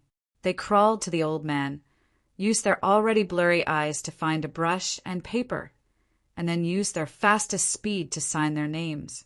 Then they incessantly wept. "Grandpa Wei, hurry and kill me!" A plume of black smoke rose from the estate, followed by the indistinct glow of fire and then curses. The Tang's second master's favorite Tong cottage had been personally set on fire by his plump son-in-law, turning into scorched earth. The estate was behind the willow trees on the banks of the Winshui, but the Tong cottage was located relatively far away, so the fire could not affect the lives in the river. The snowflakes fell on the surface of the water and disappeared instantly. The fish swam slowly in the water plants at the bottom of the water. This was the southern part of the city, where the Tang clan's main branch and second branch lived across the river. It was the most prestigious place in the city. This place was far away from the Taoist hall and the long street. There were no inns or restaurants. Naturally, there would be no pedestrians and no liveliness. Even the servants of the eldest branch, who had come to watch the show, were captured by Madame Tang. In the next moment, the deserted Winshui suddenly became lively. 7 peddlers, 6 bailiffs, 3 fortune-tellers, 2 sesame candy-selling elders, and a young girl who bought cosmetic powder suddenly appeared. Everyone knew that these people were not ordinary people. The yamen runners could manage the peddlers, and the fortune-teller could chat with the sesame candy-selling old man. But none of the peddlers sold cosmetic powder. Who would the little girl buy it from? They happened to be Five Kind Man Tang 36, had requested Five Kind Man from the Tang Old Master. No one knew that the most frightening aspect of the Tang clan was not those private soldiers, nor was it the old guardian half a step from the divine in the ancestral hall, nor was it even the torture hall. It was these people that no one knew about. The Tang Old Master flew into a rage upon hearing Tang 36's request. This was his natural reaction to discovering that the Tang clan's true secret and killing move had been discovered. Although that person was his own grandson, he still found it somewhat difficult to accept. From this, one could see the importance of these people to the Tang clan. From the moment Chen Chongxing entered the Taoist hall of Winshui City, these peddlers, bailiffs, and Five Kind Man had been on the other side of the river. They had to keep an eye on the experts of the orthodoxy, ready to strike at any moment. At the same time, they had to keep an eye on that clump of water plants in the depths of the river. Just as the Tang clan guardian had said to Tang 36, that monster called Chusu seemed to be moving about in a mysterious and unfathomable manner. But in reality, he had always been in the grasp of the Tang clan's old estate. Today, these peddlers, bailiffs, and fortune-tellers had to follow Tang 36's request and force Chusu out, then capture or kill him. Although the longevity sect had already withered away, its 10,000-year-old foundation was like a mountain. If one looked down, they would see a bottomless abyss. Chusu was the most terrifying product of this abyss. Could these peddlers and bailiffs with ordinary chi defeat him? The 7 peddlers unloaded their frames, took out little toys like rattles, needles for spinning sugar, and dragonflies made of bamboo, and began to assemble them.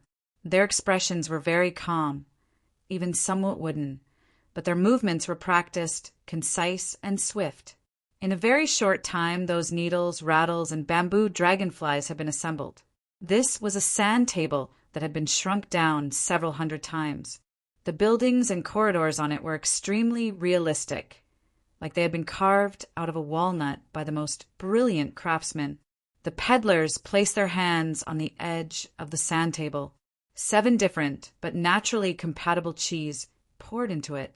2 fortune tellers walked over, staring at the shrunken buildings and corridors, the long banners in their hands faintly fluttering in the wind and snow. After some time, the wind and snow continued, but the banners stopped. Perhaps it was because their minds were calm, or perhaps because they had already calculated the result. A dot of blood slowly appeared in a certain part of the building on the sand table. It was Chusu's current position. Chusu was in a remote corner of the estate. This was a garden, and he was in the deepest part of the rockery. Even though it was winter, the cave was still rather humid. This made him feel very comfortable. He knew that Chun Changsheng had gone to the Tang clan's old estate today, and he even knew that the Mountly Sword sect disciple had remained in the Taoist church.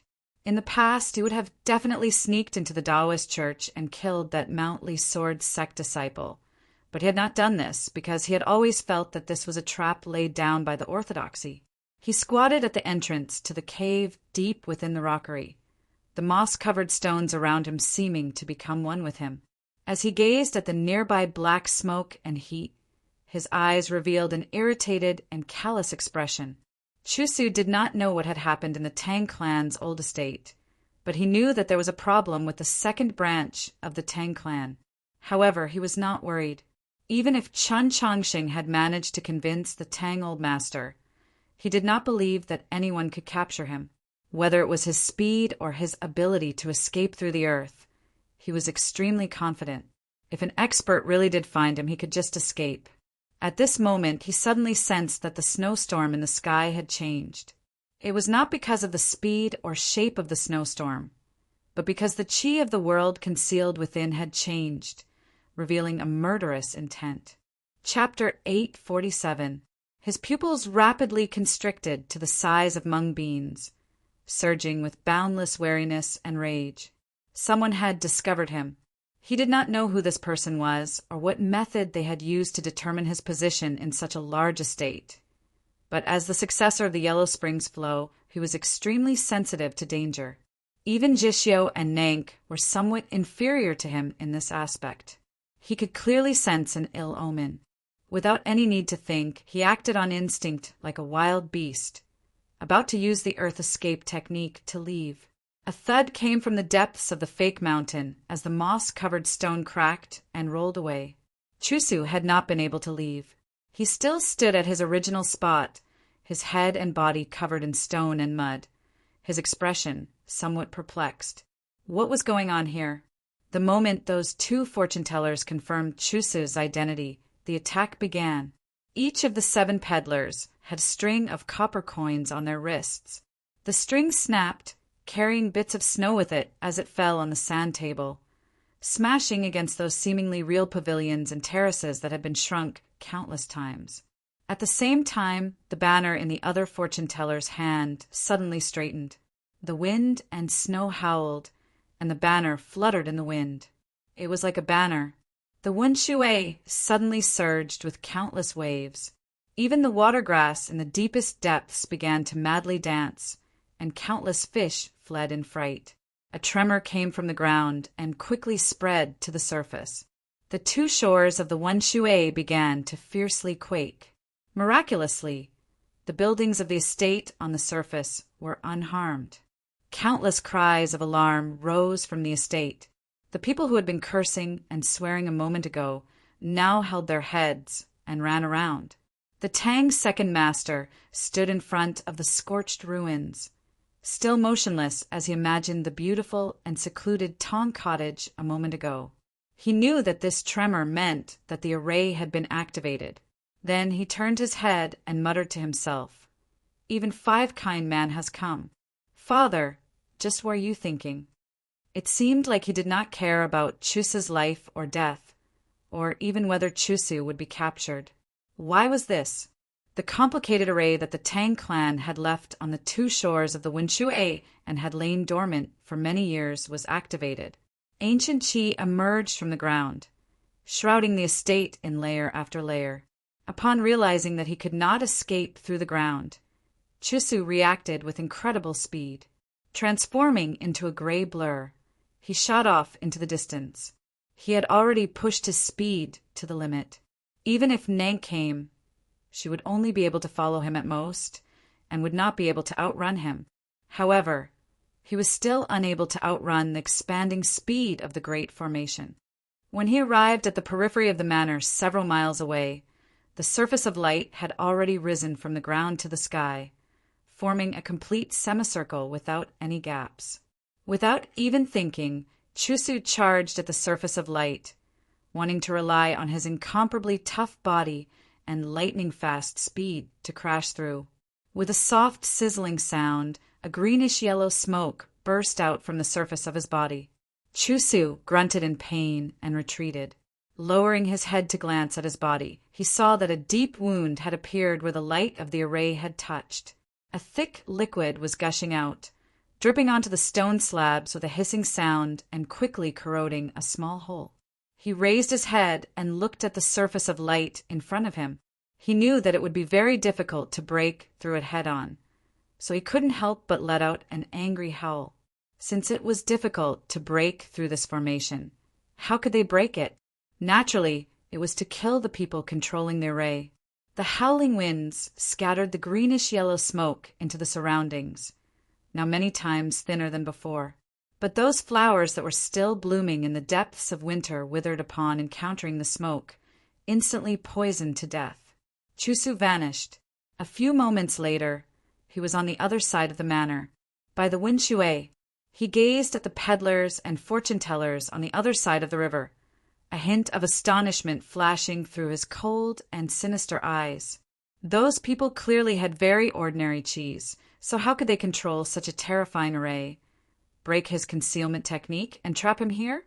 In this tense moment, he had no time to ponder this question. He only thought about how he could cross the Winshui and kill those people. The array enveloped the 2 shores of the Winshui. The surface of light that separated the world was several li away, deep within the manor. Logically speaking, he could very easily cross the river and attack those people controlling the array. But he could see very clearly and sense even more clearly. The most powerful eye of the light array just happened to be above the Winshui. He was the successor to the Yellow Springs flow, the embodiment of evil left behind by the previous sect master of the longevity sect.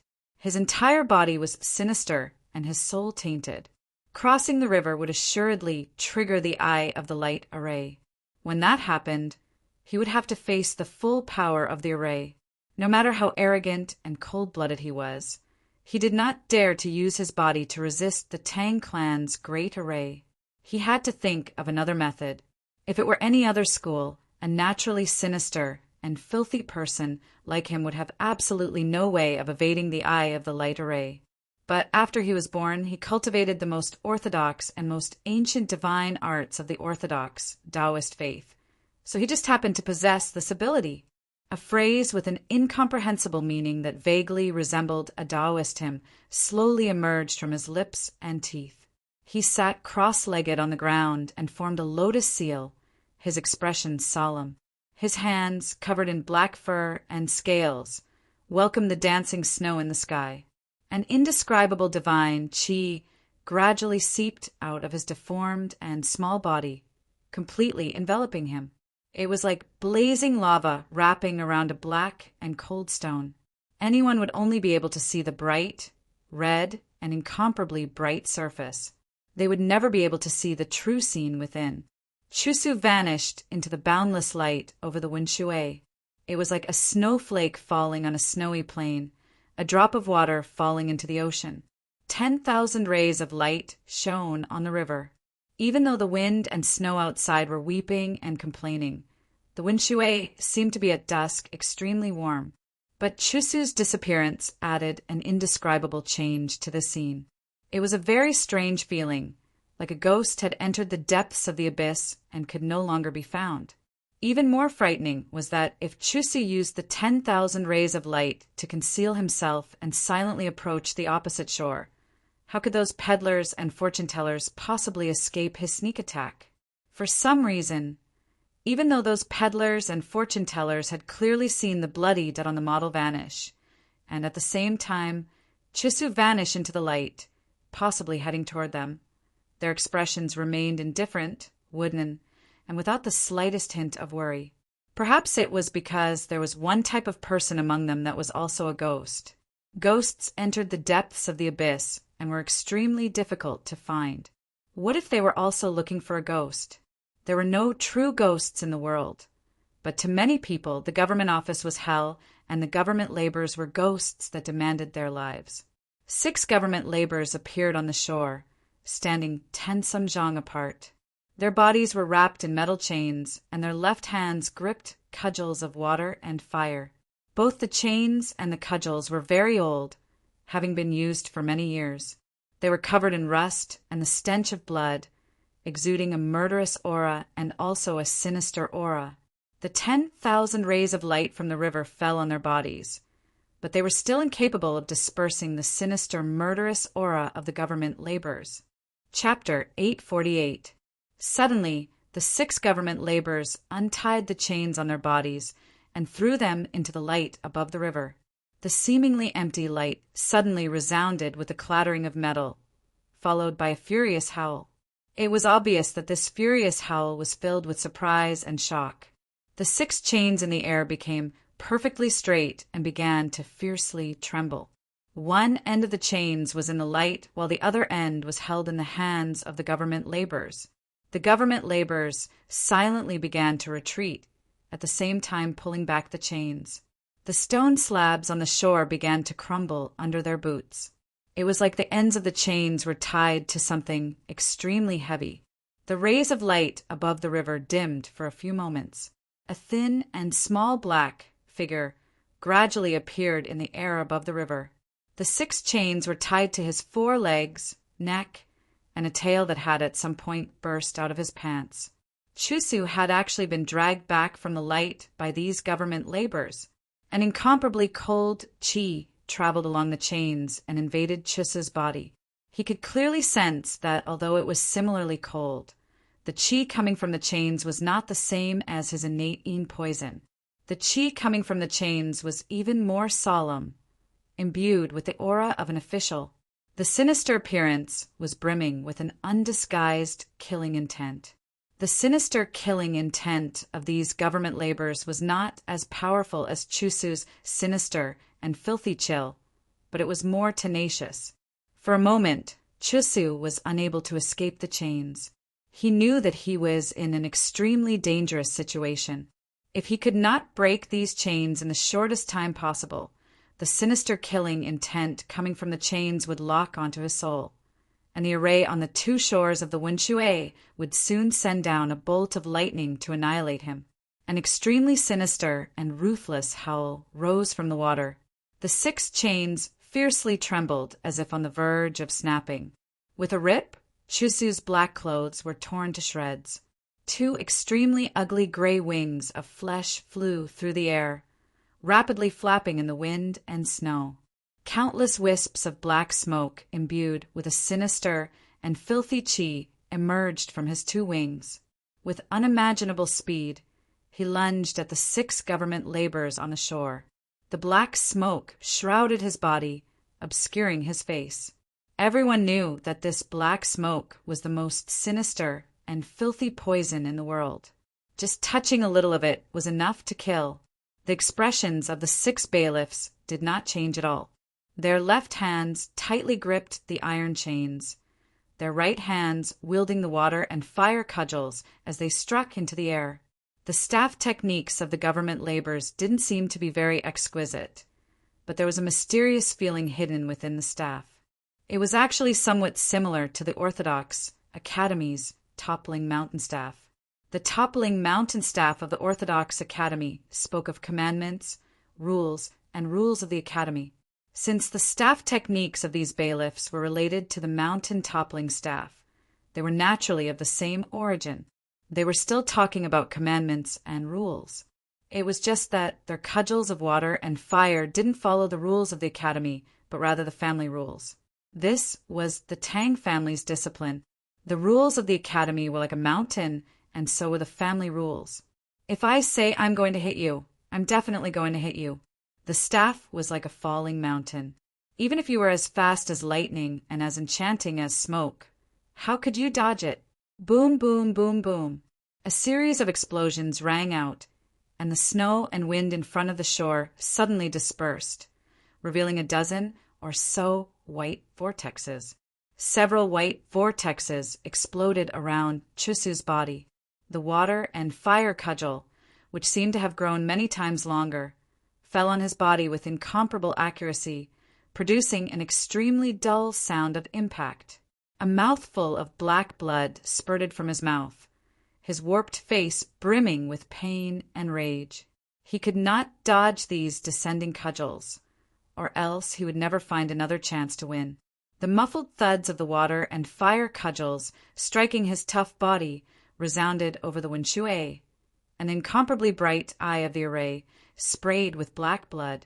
In the end he had managed to endure, passing through the layers of cudgels to reach the shore. He was only several zhang away from the 6 bailiffs, and he only needed to stretch out his hand to kill them. At this moment, the 6 bailiffs did something that no one had expected. They loosened the chains in their hands, seemingly completely unconcerned that Chusu would escape. Then they straightened their 6 cudgels of water and fire, using them as a fence to protect themselves as they retreated.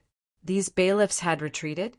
Then who on the shore would deal with Chusu and kill those peddlers and fortune-tellers responsible for controlling the array?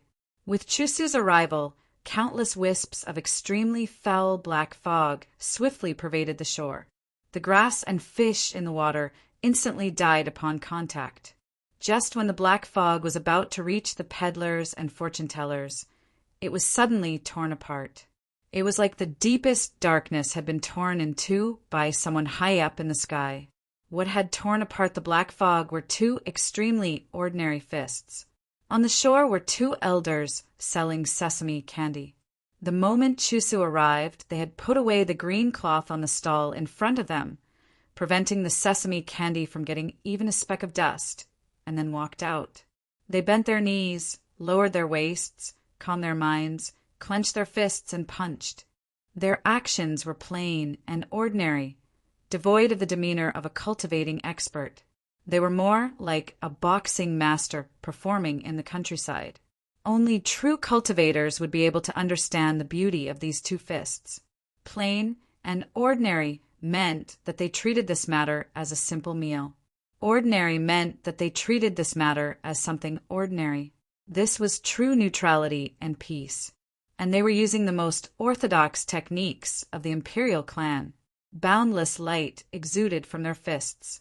Unlike the light in the array, the light exuded from their fists had no divine aura, only heat. Their fists exuded boundless heat, making them look like 2 blazing suns. The foul and gloomy black fog that had followed Chusu was instantly torn to shreds. The hiss of ablation could be heard all over the river. The blazing sun style. How could there be someone from the imperial clan? Chusu's terrified shout rose from the depths of the black fog. His face and clothes were already covered in countless tiny holes, looking like sesame seeds evenly sprinkled on sesame candy. Countless streams of black blood spurted out of these holes, a gory and terrifying sight. The cries of alarm in the snowstorm transformed into howls of pain and fury, sounding like those of an ancient monster that had been wounded. He let out a strange cry as he lunged at the 2 elders, bringing with him a sky full of black blood. This black blood was his true blood, and it contained a poison many times thicker than the black fog. Even if his current opponent really was a member of the imperial clan and was using the most orthodox blazing sun style, it was still impossible for him to resist this black blood. The two elders turned grave. With a whoosh, they took off their long robes and prepared to punch again. At this moment, a little girl walked past them. Whether it was Chusu or the two sesame candy-selling elders, in this tense and dangerous moment of battle, they had all forgotten that there was a girl present. It was that cosmetic-buying girl. She had been buying cosmetic powder in Winshui City for a very long time. Although she did not always run into a cosmetic powder stall or stand in front of a cosmetic powder store, she had already bought a lot. She had sprinkled this cosmetic powder into the sky. Red, white, pink, peach blossom osmanthus, and even the cheapest gardenia. The surface of the river instantly became a world of cosmetic powder, countless fragrances mingling together. No matter how fast Chusu's movement technique was, how could he avoid this powder that pervaded the world? How could he avoid the fragrance? The fragrance assailed him. The cosmetic powder and fragrance fell on his body. A look of horror appeared in his eyes, and then they were dyed red, white, and pink. He even felt like his soul and blood had become more fragrant. He realized that he had been poisoned. How could this be? Chapter 849. The powder the girl had sprinkled was naturally poison. Chusu was the successor of the Yellow Springs, a remnant of corpse beheading. His entire body was covered in filthy cold poison, so logically speaking, he should not be afraid of any poison. But this powder was no ordinary poison, but the poison of the Tang clan. If a true elder like Shang Xingzhou saw this sight, they would assuredly recall even more distant history. What did the Tang clan of the southwest rely on to peacefully pass so many years under the watch of countless experts of the divine domain? Why were the successive heads of the Tang clan so mysterious and terrifying? Because the Tang clan was most skilled in and most terrifying at using poison. But as time passed, almost no one remembered this point. As he felt his meridians rapidly wither and his true blood flow out, Chusu truly was about to go crazy. In his view, these government laborers, peddlers, and fortune-tellers were all very ordinary in terms of cultivation and strength. In normal times, he would have been able to deal with those two elders who knew the Blazing Sun style and that poison-using girl. However, their cooperation with each other was so harmonious that there were no loopholes. They did not give him any chance to counterattack and directly trapped him in a dangerous situation. This sort of feeling truly made him abnormally angry, furious, and pained. A scream burst from his blood-stained lips. Countless fine ripples appeared on the surface of the river, the poisoned fish and snakes splitting inch by inch. Black blood sprayed in all directions, and then he used the most orthodox divine technique of the longevity sect to transform it into black mist. The black mist was blown into countless strands by the wind, each strand seeming to have a life of its own, twisting into snakes and gradually revealing its face. Those faces were indistinct at first, but then they became clear, their facial features becoming clearer, their fangs, bones, and claws appearing. They were either savage or callous, all sinister ghosts. Countless ghosts formed from the blood, mist, rushed towards the people on the shore with sharp blades in their hands. Ear-piercing sounds came from the 6 chains, and black sparks appeared on the cudgels of water and fire. The fortune-tellers' banners fluttered in the wind while the peddlers' hands were already on the sand table. The 2 sesame candy-selling elders prepared to punch again, but the girl's hand once more grasped a handful of powder. Just when Chusu was prepared to use his most powerful technique, even if his body and soul were shattered, he would still kill all the people on the shore. The sound of a zither suddenly rose from the shore. This zither melody was inferior to the one the demon lord had played in the snowy mountains, but it was equally breathtaking. If Zhu Yi were still alive, his first reaction upon hearing this zither music would still be to think of a way to escape.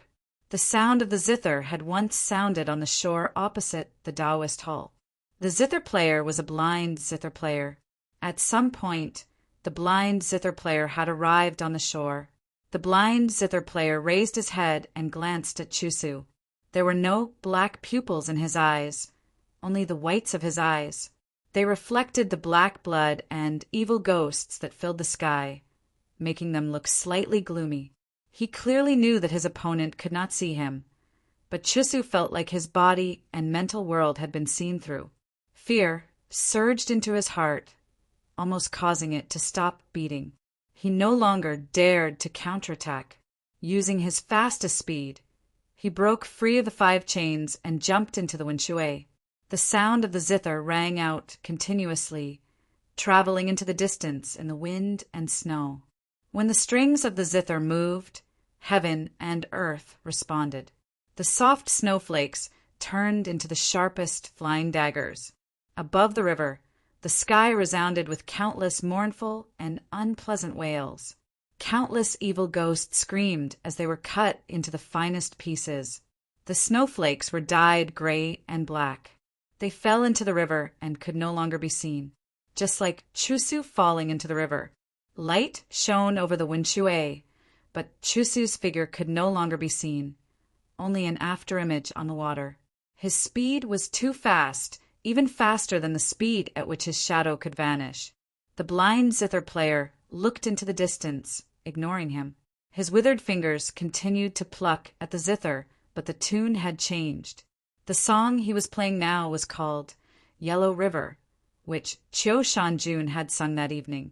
The sound of the zither seemed to materialize, falling on the surface of the river. The droplets of water splashed into the air like golden liquid. The afterimage was silently severed. A miserable scream of pain came from somewhere. A severed tail, accompanied by black blood, fell from the sky. Chusu had not been hiding in the river, but once more in the eye of the array of light. With a metallic clang, a chain was thrown into the air and wrapped around the severed tail. The girl sprinkled cosmetic powder on the severed tail like she was cooking or marinating it. Bound by the chains, the tail continued to struggle like a living creature. Gradually it came to a stop. Only then did it truly die. An old man selling sesame candy came forward and wrapped the broken tail with the craft paper that was used to wrap candy. After doing this, they turned to the blind zither player. The government laborers, the peddlers, the fortune teller, the old man selling sesame candy, and the cosmetic powder girl were the Tang clan's 5-kind man. But they were not all of them. They were the 5-kind of 5-kind man. Besides them, there was one more person. That person was their teacher and also their leader, 3 li to the west. The 7 peddlers continued to maintain the array. The wind blew at the banner, and the fortune teller once more sought out Chusu. The government laborers carried the chains on their backs and cudgels of water and fire, prepared to continue the pursuit. The sesame candy elder and cosmetic powder girl also began to pack up their things. Their faces were expressionless and very calm. Since the blind zither player had taken action, no matter how skilled Chusu was in concealment or how insidious his methods were, only death awaited him. The blind zither player did not move. The government laborers, the peddlers, the elder, and the girl all turned to him. Enough! The blind zither player closed his eyes and continued to play the zither. Time did not flow at the exact same speed. This was true for different people with different moods, and it was also true for the beginning and end of an event. As one approached the boundary of time, the flow of time would often speed up. The mahjong game in the Tang clan's old estate had already stopped. The mahjong game in the ancestral hall had also reached its end. The 2 hours were almost up. The 3 people at the table were clearly growing more and more nervous, the sweat on their foreheads increasing. 16th uncle, you and 17th uncle are twins and have always been close. I presume that you definitely want to avenge him. Tang 36 looked at one of them and said, "But you need to understand that he was not killed by the demon lord, nor was he killed by the Pope. He was killed by second uncle." The Tang 16th master's expression suddenly changed. He stared at him and said, "Evidence." Tang 36 said, "Because of the cinnabar pill incident, a bishop of the Hall of Illustrious Persons was expelled from the Li Palace. You should know this person." The Tang 16th master's face gradually turned gloomy. He accompanied 17th to Gaoyang village. Tang, 36, glanced at the cards in his hand and said he did not die. The Tang 16th master said, no matter who did it, even if it was second brother, there's no reason for him to still be alive. Tang, 36, raised his head and glanced at him. This illustrates a principle. Suicide is always more difficult than murder. The Tang 16th master suddenly stood up and said, give him to me. Tang 36 lowered his head and began to sort through the cards. That will depend on whether 16th uncle is willing to give me what I want. Chapter 850. The uncle of Jara Lane wiped the sweat from his forehead and said, Brother Tang, have you perhaps misunderstood something? As someone with a different surname, I don't have the courage to participate in family matters. Tang 36 looked at him and smiled, saying, I say, granduncle, at a time like this, can't we just make things a little simpler? Ning Shiwei is your nephew. After being tricked by you, do you think your wife will let you go? Quickly think of a way. Without waiting for the Tang 7th master to speak, Tang 36's smile faded, and he seriously said, 7th aunt has been slept with by second uncle for so many years. Did you not know? The Tang 7th master's complexion became extremely nasty, but after a few moments, he unexpectedly calmed down. Of course I know that you knew, but in the past no one besides me knew. Now that I've exposed this matter, can you still pretend that you don't know? Tang 36 gave him a pitying glance and said, How do you resolve this matter now? Helping me kill second uncle is your only choice. The old guardian of the Tang clan had been standing by the mahjong table this entire time. No matter what secrets were involved in this game of cards, his expression did not change. But in the end, the admiration in his eyes when he looked at Tang 36 had increased. The 3 elders that he had called to the ancestral hall were normally not very eye-catching in the Tang clan. Very few people knew that they were the Tang second master's true left and right arms. In his conversation with these 3 elders, his thoughts were not deep and his methods were not particularly impressive, but they were very suitable. He knew what these 3 elders feared the most, what they cared about the most, and what their true personalities were. This sort of understanding was the most frightening thing of all, and it was also an essential quality for one to become the head of the Tang clan. 2 hours finally passed. When Shui City left Tang 36's hands and returned to the Tang old masters, the gate of the ancestral hall closed once more, and it was impossible to say if there would ever be a day when it would open again. The 3 elders each had different emotions as they left. The last mahjong game on the table had not yet finished. The old guardian of the Tang clan did not leave. He continued to stand behind Tang 36. He was waiting for news from the Tang clan's old estate. This news would determine what he should do. This had nothing to do with right or wrong, only victory or defeat. This was the way of merchants. The winner takes all and the loser leaves. If Tang 36 won, he would leave alive. If he lost because of Chen Changsheng, he probably wouldn't die, but he probably wouldn't be able to leave again. The mahjong game at the Tang family mansion ended a little earlier, when the old master heard that Tang 36 had sent someone to the Chicken Crow Nunnery outside the city and asked for a vegetarian meal. In fact, until the end of the 2 hours, the vegetarian meal was still in the kitchen of the Chicken Crow Nunnery. It was not ready in time. The wind and snow fell silently in the courtyard of the old house. Just like the arrival of the emaciated old man, no one would be alarmed. Ling Haijiwang stared at the elder's face, finding it increasingly familiar. The skinny old man walked into the room, and several pairs of eyes looked at him. Even Jeshio felt somewhat nervous, not because of the emaciated old man's identity, but because of what he was about to say. Chen Changsheng was not nervous, only silently making his preparations. If what he did next could not make the Tang old master change his mind, he could only use other methods. He did not want to use that method. Although he had a powerful helper outside Winshui City, he did not want the matter to develop to that point. But no matter what, he could not allow Tang 36 to continue being imprisoned in the Tang clan's ancestral hall. The emaciated old man first bowed to the Tang old master, and then to Chen Chongqing, just like when he first appeared in the old estate. Chen Chongqing did not know the true identity of the emaciated old man, but from the respect the Tang old master showed him, he knew that this person had an extraordinary background, so he seriously returned the bow. The Tang old master asked, "What was the result?" The emaciated old man indifferently replied, "His Holiness, the Pope was correct. First Master truly was poisoned, and it was arranged by Second Master. I have already sent someone to the longevity sect to ask for the antidote." Hearing this, Chen Chongqing and Zheshio glanced at each other, finally relaxing a little. The Tang old master did not have much of a reaction.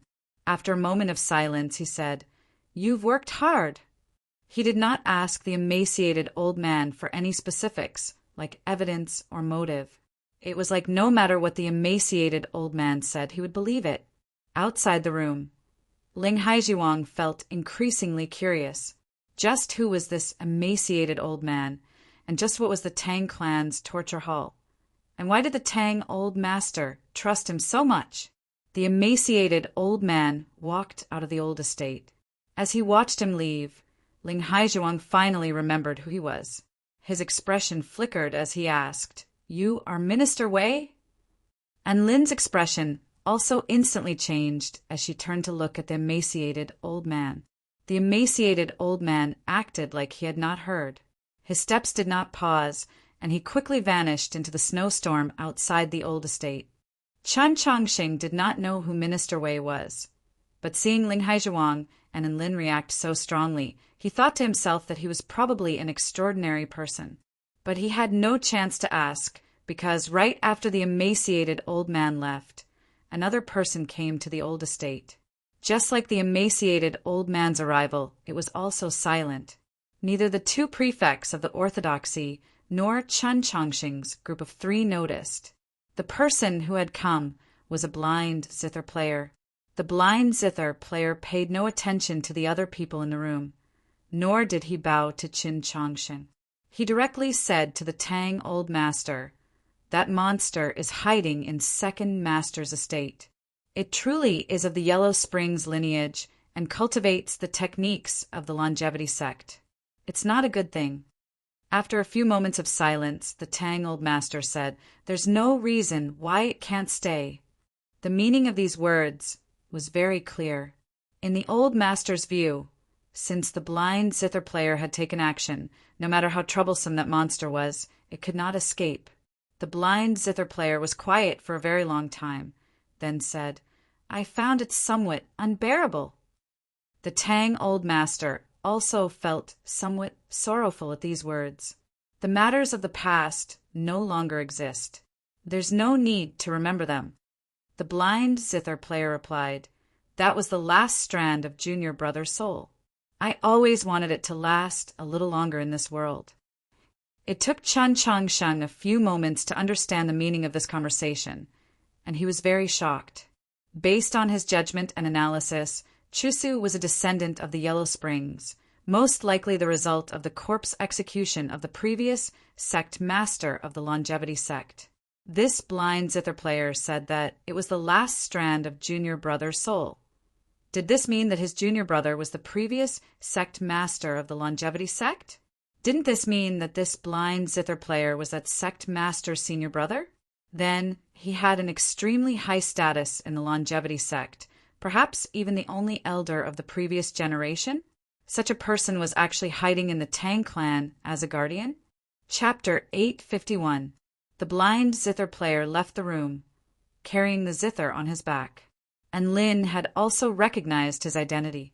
Her face slightly paled, but she said nothing, only bowed as a junior would. Ling Haijihai had not yet recovered from his shock when he was shocked once more. The longevity sect was the ancestral hall of the southern faction of the orthodoxy.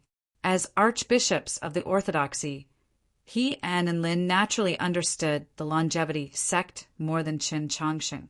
They knew that this blind zither player had once been the longevity sect's grand elder. When Su Li charged into the longevity sect alone, rivers of blood flowed by the cold pool and countless people died. The few elders who were still alive were actually just unremarkable second-generation elders at the time. The first-generation elders who could truly represent the longevity sect's strength were all dead or injured. After an investigation, only 2 of the most powerful elders managed to escape the calamity because they were in secluded cultivation, but in the end, they also disappeared without a trace. Who could have expected that the longevity sect's grand elder would come to the Tang clan? Minister Wei was the Minister of Justice of the previous dynasty. Right now, he is in my clan's torture hall. The Tang Old Master said to Qin Changsheng. When he was Minister Wei, Zhou Tong just happened to rise to power through the Mutuo clan case. Following the Empress's will, Zhou Tong became his disciple. Zhou Tong's later methods were all learned from him, but the 2 had different ideals. Minister Wei deeply disliked him, and even though Zhou Tong had the divine Empress's support, he was still miserably dealt with by Minister Wei. Only later on did Empress Yen go blind and the matters of the imperial court fall into the Empress's hands. Only then did the situation reverse. Qin Changxing asked, "What happened?" Minister Wei can probably be considered the first true prisoner of Zhou prison. The Tang Old Master did not get too specific, continuing, "I invited Su Li to the capital to rescue him, and then Minister Wei remained in Wenshui City." After a moment of silence, Qin Changsheng asked, "And that person?" The Tang Old Master replied, "When Su Li went to the longevity sect, he gave me face and left 2 people alive." Qin Changsheng had a rough understanding. Those 2 surviving elders were also currently in Wenshui City. One was the blind zither player from before, and the other was the old guardian in the ancestral hall. "These are the favors I owe Su Li. He wanted me to promise him something, and today I have returned this favor." The Tang Old Master glanced at the old umbrella and said, "It's the 2 hours you wanted." Qin Changsheng thought of the senior that he hadn't seen for a long time and felt nostalgic. The Tang Old Master concluded, "This favor arose because of the 3 of them, and when it comes time to return the favor, it will still be the 3 of them. It seems that everything is predestined." These words were his explanation for what had happened today, and at the same time he was killing time. The Tang Old Master and Qin Changsheng were waiting for someone. The most important person, the Tang Second Master. The Tang Second Master brushed the snow off his shoulder and smiled at the Tang Old Master. How much did Old Master win in today's mahjong game? His expression was very natural, and his voice was very calm, just like every time he returned to the old house. He was still the sensible second son who was good at making the Old Master happy. But today, the Tang Old Master was not the only one in the old estate. Qin Changsheng and the others were also present. "I do indeed have an agreement with the longevity sect to kill Qin Changsheng." The Tang Second Master very calmly said, "Conspiring to kill the Pope sounds like a very heavy crime, but I do not believe that this is wrong. Yes, once this matter was known, he would assuredly be guilty, but from the standpoint of the Tang clan, it was not wrong. In the old estate in the snow, what they were discussing today was not crime, but right and wrong. This right and wrong was not right and wrong in the eyes of the common people, but right and wrong in the eyes of the Tang Old Master, let alone him colluding with the longevity sect. In truth, many factions, including the Qiushan clan, wanted Qin Changxing dead. So what? Outside the room, Ling Haijiwang and Enlin had very solemn expressions, because it was obvious that the Tang Old Master agreed with his view. Attempting to kill Qin Changxing was not a big deal, even if it was rather troublesome to clean up now. Then what about poisoning the Tang First Master? The Tang Old Master also did not care, just as he had said to Qin Changxing 2 hours ago, to the elders of his generation who had been deeply influenced by Emperor Taizong. As long as the Tang Second Master could ensure that the Tang clan did not fail, or even advance to the next level, let alone poisoning his elder brother. Even killing his own father was nothing to him. Chun Changsheng asked, "Then how do you explain the demon lord replacing Chusu and appearing in the Mount Song Army headquarters? And what is your relationship with Shualao City?" The room became extremely quiet, and the snowstorm outside seemed to grow louder, making one feel somewhat vexed. The Tang old master asked, "Causing so much noise in 2 hours, did Tang find out anything?" The one to answer was the steward of the old estate. His expression was rather uneasy, apparently not having expected such a reply from the ancestral hall. First young master said at the very beginning that to prove second master's relationship with the demons was very simple. Only one sentence was needed. "Oh, I'm very curious as to what sentence is needed to prove that my son is colluding with the demons," the Tang old master expressionlessly said. The steward raised his head to glance at the Tang old master. After a few moments of hesitation, he said, "First young master said that there was no need for evidence, that it was up to one's heart to prove it. Old master, if you are willing to believe that second master is innocent, then he is innocent. If you are not willing to believe second master, then you naturally know that he is not innocent." The room grew even quieter, and no one spoke for a very long time. No one understood his grandfather better than Tang 36. There was no need for evidence, no need for him or Chun Changsheng to do anything. Everything was in the Tang old master's grasp. In the end, the only person who could make the decision was him. So what meaning was there in doing these things? The Tang second master silently smiled, because he also had a deep understanding of his father.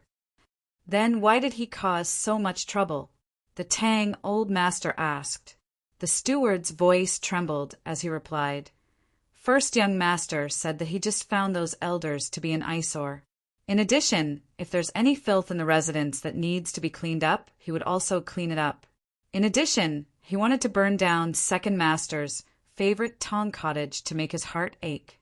Hearing this, and thinking about that courtyard that had already been burned to the ground and could no longer be restored, the Tang second master's lips twitched, and he found it impossible to maintain his smile. "Should I believe you?" the Tang old master asked his son. The Tang second master calmly replied, "Of course." The Tang old master looked into his eyes and asked, "Then, what's going on with the Mount Song Army headquarters?" The Tang second master smiled. "I did not make any agreement with Shualao City, nor did I meet with anyone. It was just that Black Robe found me through the longevity sect. I knew what they wanted to do, so I made things convenient for them. Of course, at the time, I only thought that they wanted to kill Qin Changsheng, not that their true target was the Demon Lord. Everyone present could tell that he was not lying, nor was he trying to conceal anything. If everything was really as he said, could the crime of colluding with the demons still stand? No one knew what others would think, but to the people in this room, it still stood because Zhixio replied, "Making things convenient is out of the question. If you make things convenient for the demons, then you will make things very inconvenient for me." The room fell silent once more. Chapter 852. All of you didn't come to Winshui City to investigate anything. You only wanted to use this matter to display your strength and shake my position in Father's heart. At present, the Li Palace does not support me. Holy Maiden Peak does not support me. Sculletry Manor does not support me. Mountley does not support me, and now, even the Choshan clan does not support me. You also say that I colluded with the demons and ruined my reputation. Even if I don't care and no one dares to mention it afterwards, Father will still have to consider these things. The Tang second master turned to Qin Changsheng and said, "In truth, you're much smarter than the common people and believers believe you to be. And there's also Choshan and that nephew of mine. Although you're young, your methods are truly not lacking. I consider myself to be shrewd and ruthless, but it seems that I truly have been forced into a rather sorry state by all of you. It will be rather troublesome to resolve the current situation. Chun Changxing asked, "Can I understand this as you admitting to colluding with the demons?" The Tang's second master laughed, but he still did not make a sound. Then his smile faded and he looked at the crowd like they were idiots. "I naturally won't admit to colluding with the demons. And even if I did, so what? Do all of you really think that you can exterminate the entire demon race? In the end, there will still be a truce. How can you obtain a lasting peace? It's just trade and exchange, and I'm just doing some work ahead of time." The crowd fell silent, the old estate once more falling silent. After some time, Qin Changxing said, "Your view is actually reasonable, but in the current situation, your actions are wrong." "What's wrong?" "My father taught us from childhood that the Tang clan is a merchant, and merchants are merchants. What we want is money." The Tang's second master mocked, "Is there any kind of money that's even dirtier?" At this moment, a voice rang out. "There are times when merchants can't just be merchants." The speaker was the Tang old master. His gaze fell on the snowstorm outside the room, perhaps recalling that snowstorm in Luoyang many years ago. "There are some things that you might be right to do several hundred years from now, but if you do them now, you are wrong." The Tang old master's words were the conclusion of this matter. It was obvious that the Tang's second master had not expected his father to say this. He calmly gazed at the Tang old master, not angry, not despairing, only gazing. Then he once more gave a noiseless laugh, still brimming with derision and malice. But this time it was tinged with exhaustion and relief. The conclusion had been made, so what would be the ending? What happened next was an internal affair of the Tang clan. Ling Haijiwang Zhexiu and the others withdrew from the old estate. Besides the Tang old master and his son, only Chen Changxing remained. The Tang old master looked at the Tang second master and said, "When you were little, I said many things to the two of you, some of which you still remember to this day, such as the words you said just now. Then, do you still remember what I once said to the two of you? Why has the Tang clan, the Qiushan clan, the Wu clan, and the Mutuo clan been able to continue for so many years, never once having their path broken?" The Tang's second master gazed out at the snowstorm and said, "Because our clans have never experienced internal strife." The Tang old master did not care that his back was to him. "Correct, for clans like ours, no matter how great the storm is outside, we don't need to care. But if it begins to rot from within, then it's very dangerous. Think of those clans of Tianliang County, at their peak like blazing suns in the sky. But now they're all gradually withering away. Only the Chen clan sits on the imperial throne, but because of internal strife, they've almost been exterminated several times. Thus, our four clans are the most wary of this matter and have thought of countless methods. I once believed that my method was correct. Before Brother Tang took charge of the clan, I would not allow any of your branches to have descendants, so as to cut off your thoughts and also cut off any spying gazes that might be cast upon you." The Tang's second master turned to his father and expressionlessly said, "But did sir ever think that this is very unfair to us?" "Correct. It truly is very unfair, but right now you have no right to say this." The Tang old master also expressionlessly said, "Because I later changed my mind and wanted to pass the clan to you.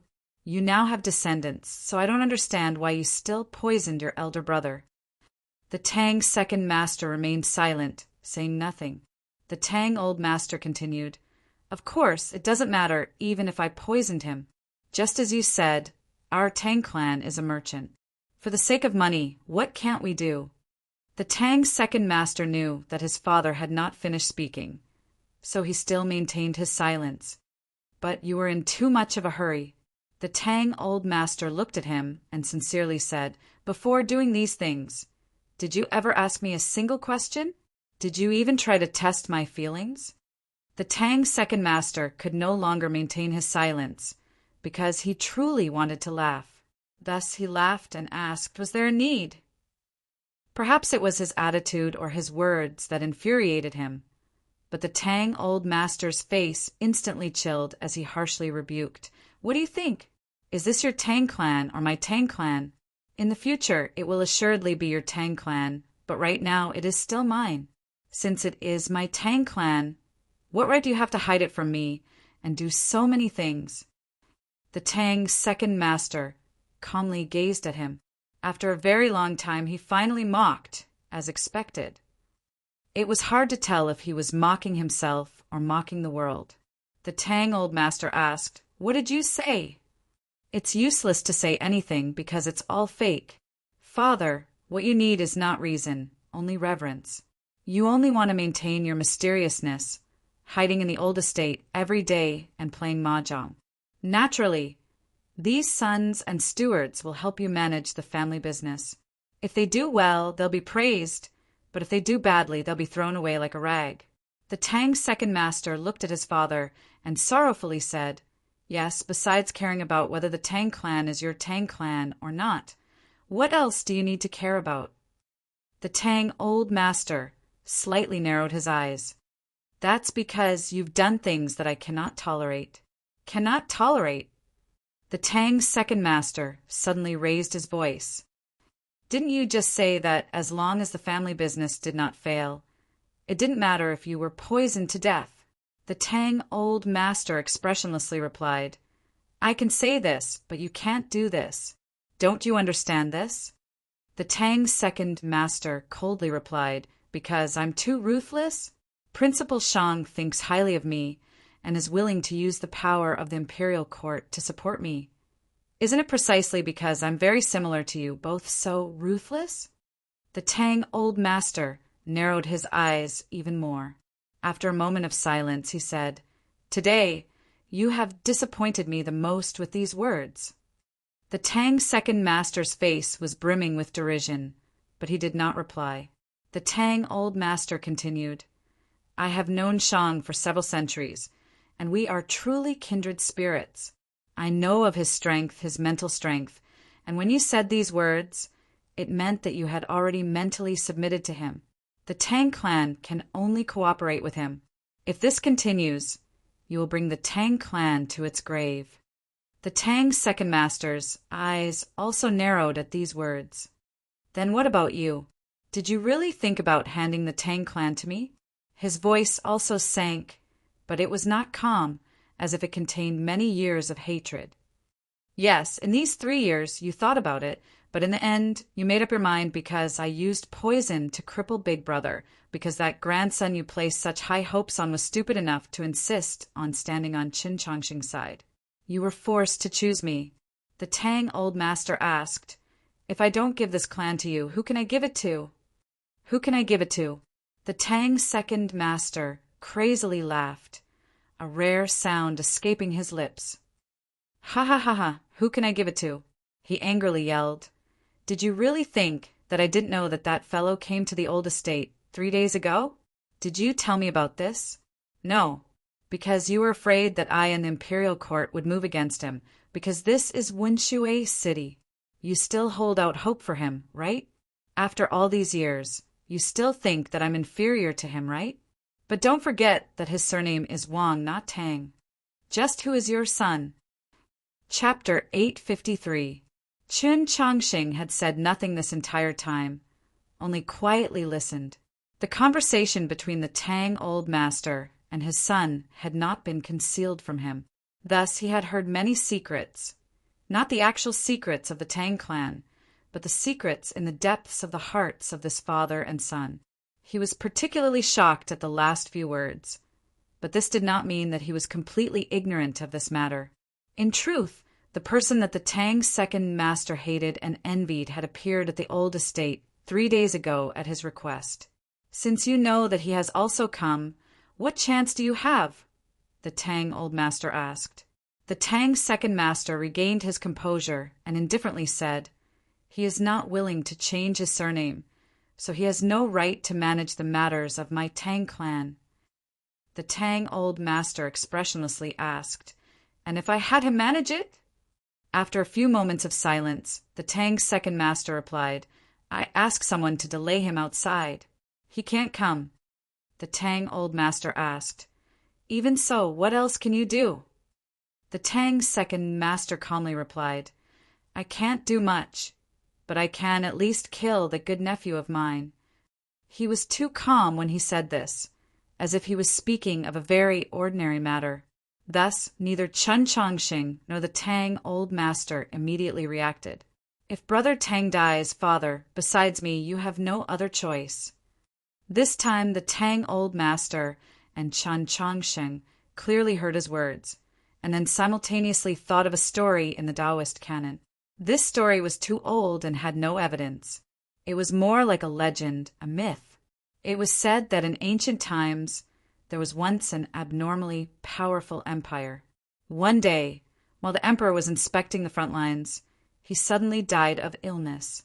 The accompanying empress and crown prince were stranded in the wilderness by a torrential downpour, and the prince that remained in the capital, with the support of his sister and the ministers, forged a posthumous edict and ascended to the throne first, plunging the empire into internal strife.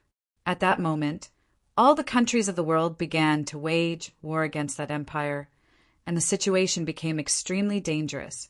Several dozen days later, the empress and the crown prince returned to the capital under the protection of an appointed minister. The princess and the ministers who supported the new emperor expressed that they were willing to pay a sufficient price for this matter. They hoped that the two sides could put aside their former enmity and unite all forces to resist the external invaders. At that time, the power of the new emperor was still strong. For the sake of the overall situation, this seemed to be the only way out. However, the minister did not think so. Early that morning, during the court meeting, the appointed minister directly beheaded the new emperor with a single stroke of his sword. Then he told the princess and the ministers loyal to the new emperor that there was only one emperor in the empire now. "Do you not know what kind of future you should choose for the empire? Then I'll help you eliminate one of the alternatives. That way, you won't need to be anxious and tormented, because the only choice was the best choice." Note, this story comes from an awesome novel called Nightfall. But please understand, this doesn't mean that the story of night conquering happened before the book of Choosing Heaven. I can clearly say that it's not like that. It's just that I've been watching night conquering again recently, and I can't help but want to write about it for fun. At this moment, the Tang's second master's words and what he was about to do were in a certain sense the same as that myth mentioned in the Taoist canon. If Tang 36 died, what other choice did the Tang old master have? Of course, he first had to do what he said. The Tang old master stared into the Tang second master's eyes and asked, "Do you think you have the ability?" The Tang second master thought about the reports he had received, the scene in the granary, and the five-kind man by the riverbank, somewhat absent-minded. "Yes. Only today did I realize that I had never truly understood my own clan." He looked at his father and said, "The Tang clan is just like Sir, still an old well with no bottom. But I am still a member of the Tang clan, so I am well aware that there are no arrangements in the ancestral hall. As long as my people go, they will definitely be able to kill him." He then turned to Qin Chongqing and said, "Of course, I also have to thank Your Holiness the Pope for coming. Wenshui City has already been tense for 2 days, and today's chaos is Your Holiness's handiwork. But the more chaotic it is, the easier it is for me to take advantage of the chaos to arrange a few things." Qin Chongqing said nothing, only stood up.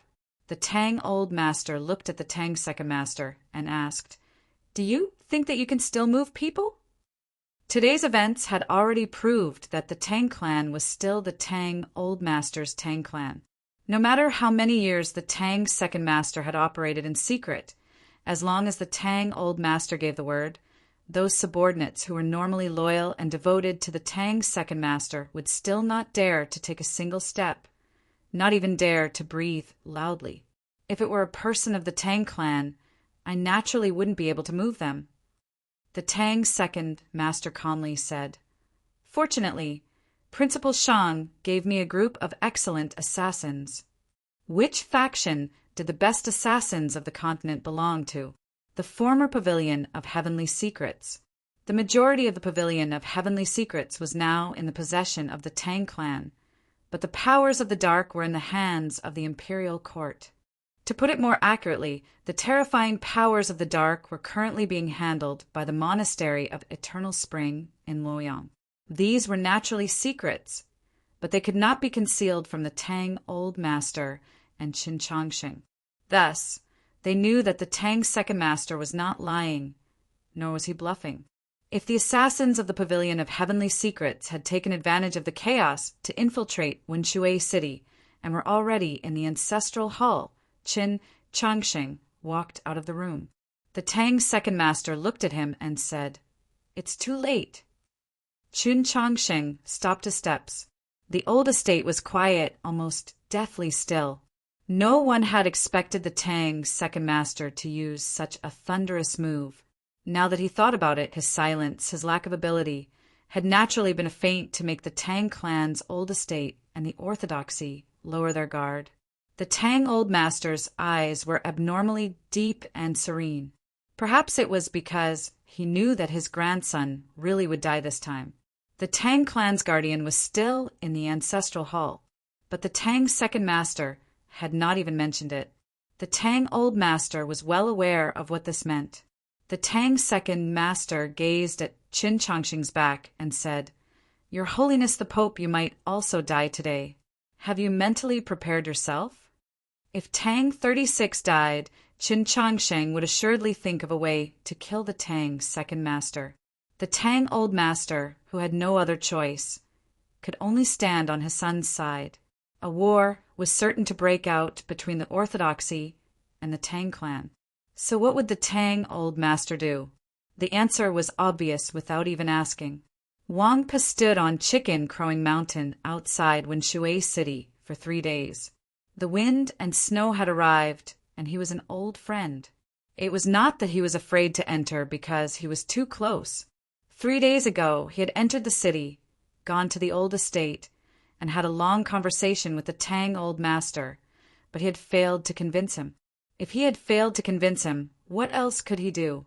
Was he really going to draw his blade against him at the slightest disagreement?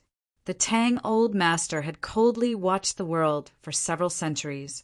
Even his own sons were extremely callous, but he treated Wang Pa extremely well.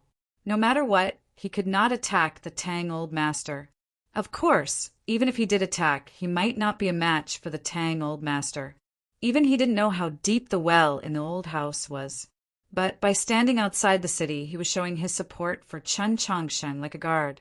But even as he sensed the activity in the old estate and saw the faint disturbance in the ancestral hall, he still did not descend the mountain, because 2 sedan chairs had arrived at Chicken Crowing Mountain. Chapter 854.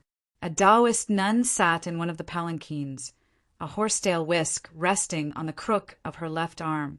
This horsetail whisk had clearly been repaired in the last 2 years and was very new.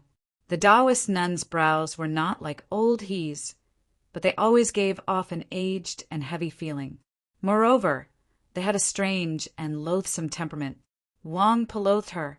If not for her husband, he would have cut off one of her arms 2 years ago.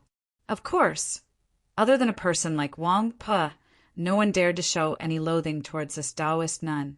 This was because this Taoist nun had an extremely ruthless temper, because this Taoist nun was called Wu Qiongbai, one of the previous storms of the 8 directions, an expert of the divine domain. There was no one in the other palanquin. The person who had been sitting in the palanquin was now standing at Wang Po's side. It was a very fat middle-aged man, dressed in bright yellow clothes. The fat on his abdomen drooped down from his belt, making him look rather comical.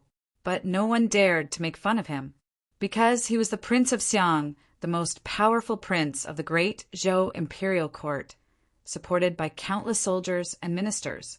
And not too long ago, he had finally broken through that threshold, becoming the first true expert of the Chen imperial clan to enter the divine domain after Emperor Xian.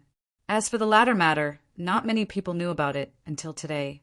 Only when he came from the capital to Wenshui City, ascended the palanquin to Chicken Crowing Mountain, walked to Wang Po's side, and stood shoulder to shoulder with him. Wang Po replied, "I didn't expect it." The Prince of Xiang sighed. I also didn't expect it. The snowstorm enveloped Winshui City, as well as the ancestral hall. The black eaves of the houses were covered in snow, their whiteness pleasing to the eye. However, the white walls did not get whiter. On the contrary, the snow in the courtyard made them seem rather gray. In this intermittent, sometimes dense, sometimes sparse snowstorm, the light shining down from the sky constantly changed, sometimes dark and sometimes bright.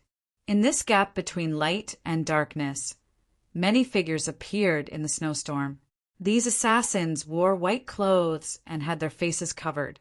Just like the snowstorm, they exuded a chill that made them very difficult to discover. They had been discovered by Tang 36 the moment they appeared, but that was because they did not care about being discovered. Tang 36 narrowed his eyes. The cold wind blew on his face, but it didn't cool him down.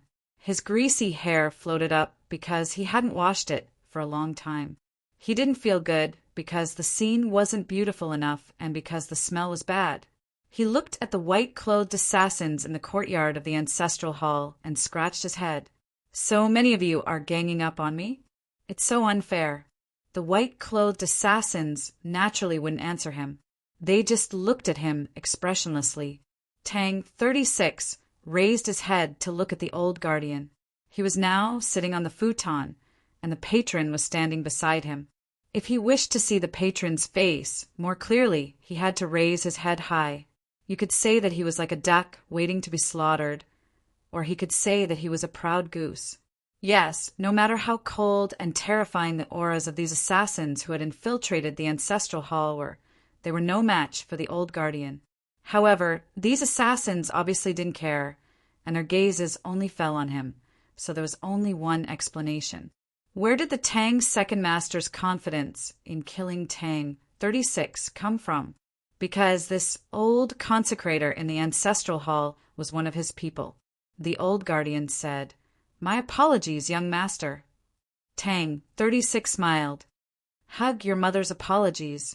The old guardian raised his right hand and slapped it down on his head. The wind and snow suddenly picked up, and the candles in the depths of the ancestral hall fiercely swayed. The first few rows were extinguished, and 10-some memorial tablets tumbled down from the shelves, shattering into pieces on the ground. Tang 36 moved. The futon beneath him shattered into countless pieces, and a poisonous smoke rose into the air. He scrambled and crawled towards the snow-covered courtyard. It was obvious that the ancestral hall had no defenses of the Tang clan, but he had made his preparations. But he had not expected that the person who wanted to kill him would be a guardian of the Tang clan. The poisonous smoke in the futon was naturally very formidable, but how could it poison his foe to death? The old guardian had once been an elder of the longevity sect. His true essence was extremely deep, and he had long since reached the peak of star condensation, half a step from the divine. Let alone Tang 36, who was only at the initial level of star condensation. Even if he suddenly exploded with 10 times his strength, how could he block this explosive strike?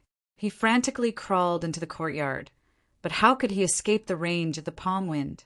The old guardian's palm descended like a mountain. The wind and snow in the courtyard of the ancestral hall seemed to be drawn in by some invisible force. The wind stilled, and the falling snow suddenly slowed. The old guardian's palm was just about to land on Tang 36's head. Suddenly, the wind in the courtyard stirred once more, and snowflakes began to fall. A sword glow appeared in the snowstorm. This sword glow was extremely bright, illuminating the winter sweet stools and the eyes of the assassins in the courtyard. This sword glow was both bright and sinister.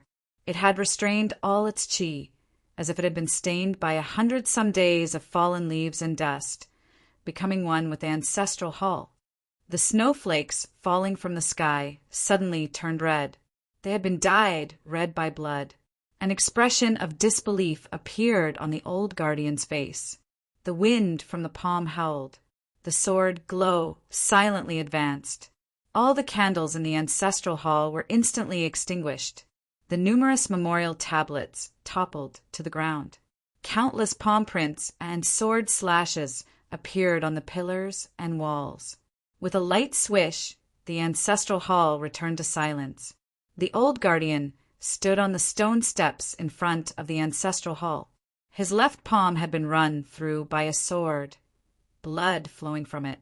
A deep wound had also appeared on the left side of his chest, blood gradually seeping out of it. His right palm had overlapped with his opponent's left palm.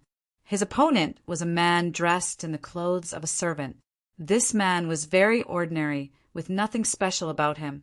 In the last 5 years, this man's shoulders had always drooped, just like Wang Po on Chicken Crowing Mountain outside the city.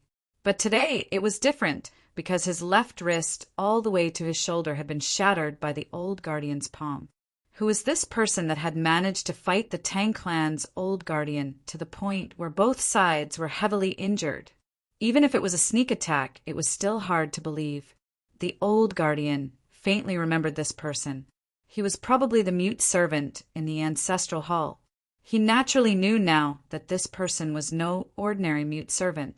And this person was not an expert of the Tang clan arranged by the old master, because he knew all the secrets of the Tang clan. Then just who was this expert that had pretended to be a mute servant and swept the courtyard of the Tang clan's ancestral hall for half a year? To be able to successfully ambush an expert half a step from the divine meant that he was an extremely specialized assassin, and his cultivation was assuredly about the same. Peak star condensation? In the present world, there was only one assassin of this level. The old guardian knew his opponent's identity, and his pupils constricted as he shouted, "Attack!" These words were naturally meant for the white-clothed assassins. But at this crucial moment, he had forgotten a very important matter. The white-clothed assassins charged at Tang 36 in the courtyard, their sword intent swift and sinister, countless times colder than the snow in the depths of winter, causing one to shiver in fear. Countless cold sword glows appeared in the drifting snow, and then came the sounds of sharp blades piercing through flesh and groans. The blood sprinkled on the snow in the courtyard was particularly dazzling. Several assassins lay in pools of blood, no longer breathing. These assassins were very skilled and vigilant, but they had never imagined that the sneak attack would come from their companions. The swift and sinister sword intent enveloped the courtyard of the Tang clan's ancestral hall. The mute servant retreated into the courtyard. The 7 white-clothed assassins walked to his side. Chapter 855. Seeing this, the old deacon felt a tinge of regret. He had already guessed at the identity of the mute servant, but he had never imagined that these assassins were once subordinates of the envoy of heavenly secrets. The old guardian took in a deep breath and shouted to the mute servant, "Lu Qing, come and fight!" He was truly worthy of being an expert half a step from the divine. Even though he had been heavily injured by the sneak attack, his voice was still thunderous and dignified. The cold winter wind blew through his hair in a frenzy. Yes, the mute servant was Lu Qing, once the leader of the Pavilion of Heavenly Secrets assassin organization. After Su Li and that mysterious assassin vanished, he became the continent's most frightening assassin. Only he could successfully launch a sneak attack on such a powerful individual, but he had also paid a heavy price. Tang 36 stood up and asked Lu Qing, "Are you all right?" Lu Qing said nothing, only expressionlessly nodded his head. "Fight your ass. Fight." Tang 36 brushed off the snow on his body and looked at the blood-soaked old guardian. "Now it's our turn to gang up on you." After saying this, he high-spiritedly waved his hand. Lu Qing and the 7 assassins charged up the stone steps. At the same time, the gate to the ancestral hall was pushed open, allowing even more people to surge in. Fierce and sinister sword intents would occasionally leave marks on the walls of the ancestral hall. Crossbow bolts and hidden weapons whimpered in the snowstorm. Blood was everywhere, and it seemed like the white walls needed to be painted again. After some time, the cacophony finally died down, and the ancestral hall regained its peace. It was so quiet that one could hear the snowflakes falling to the ground and the panting of the crowd. There was blood everywhere. Everyone was injured. Tang 36 was no exception. He had 2 broken ribs. In order to attract the old guardian's attention, he did not permit himself to retreat to the back. The facts proved that his method was effective. Not a single person in the encirclement had died. The old guardian was dead, leaning against the incense burner table in the ancestral hall. His body was covered in wounds, his blood already drained. He looked abnormally wretched. His eyes were still open, and one could faintly see regret and frustration in them. The people who came to help were all from the Tang family. In this half a year, no more stones were thrown into the wall, and no kites flew through the sky. But since the mute servant was Lu Qing, Tang 36 naturally kept in close contact with the eldest branch. The houses near the ancestral hall were already under the control of the chief branch. They were just waiting for the moment to strike. But Tang 36 really didn't expect that the old master would become second uncle's man. If not for Lu Qing being here today, he would have died without a doubt. Tang 36 ordered the people of the eldest branch to leave the ancestral hall. He looked at Lu Qing and said, "Brother Idol, you've worked hard these past 6 months." When he had gone to Mount Han to participate in the Boiling Stone Summit, he had seen this legendary assassin for the first time. At that time, Lu Qing wanted Qin Chongxing to be the new leader of the assassin organization. Of course, Qin Chongxing didn't agree. Tang 36 really wanted to get Lu Qing's contact information. Qin Chongxing clearly knew what he was planning, so he didn't agree. But after Tang 36 was imprisoned in the ancestral hall, the situation changed. Qin Chongxing's thoughts were naturally different. As a result, Tang 36 and Lu Qing got in touch. Lu Qing expressionlessly said, "I'm just taking money to do my job." Tang 36 suddenly asked, "Do you have any thoughts of becoming a guardian of my Tang clan?" Lu Qing glanced at him and said, "Wait until you become clan head." In this half year, in order to protect Tang 36, Lu Qing had pretended to be a mute servant in the ancestral hall, so he naturally couldn't speak. Whether in front of or behind others, in front of or behind the courtyard, in his solitary room, or even after he slept, he didn't say a single word. This was not an easy thing to do. It was also from that day onwards that Tang 36 stopped speaking. Some members of the Tang clan believed that he was like this out of despair, while others believed that this was a silent resistance. No one knew that he just wanted a period of quiet reflection and to accompany Lu Qing. Tang 36 turned to those injured assassins and said, "After I become clan head, I will take care of you for the rest of your lives." These assassins had originally belonged to the Pavilion of Heavenly Secrets, but now they were subjects of the imperial court. Today, they had acted on Lu Qing's orders, which was tantamount to treason and would assuredly invite the full pursuit of the imperial court. Although they were used to living in the dark, if they were to live like this for many years, who would be willing to become a wandering ghost? Tang 36's words were very direct. Although it seemed rather distant, it was still a promise. The assassins nodded to him, looked at Lu Qing, and then vanished into the snowstorm. Lu Qing asked Tang 36, "What do we do next?" Tang 36 gazed at the closed gate of the ancestral hall. After a few moments of silence, he said, "Wait." Lu Qing glanced at him, said nothing, and also left the ancestral hall. Everyone dispersed. There was only him in the ancestral hall, as well as the corpses strewn all over the ground. He walked to the stone steps, moved the old guardian's corpse away from the incense table, and took a new prayer mat from under the table. The snowstorm silently descended upon the courtyard. He sat on the prayer mat, gazing at the snowy landscape outside the door, his expression calm as he waited for the final conclusion.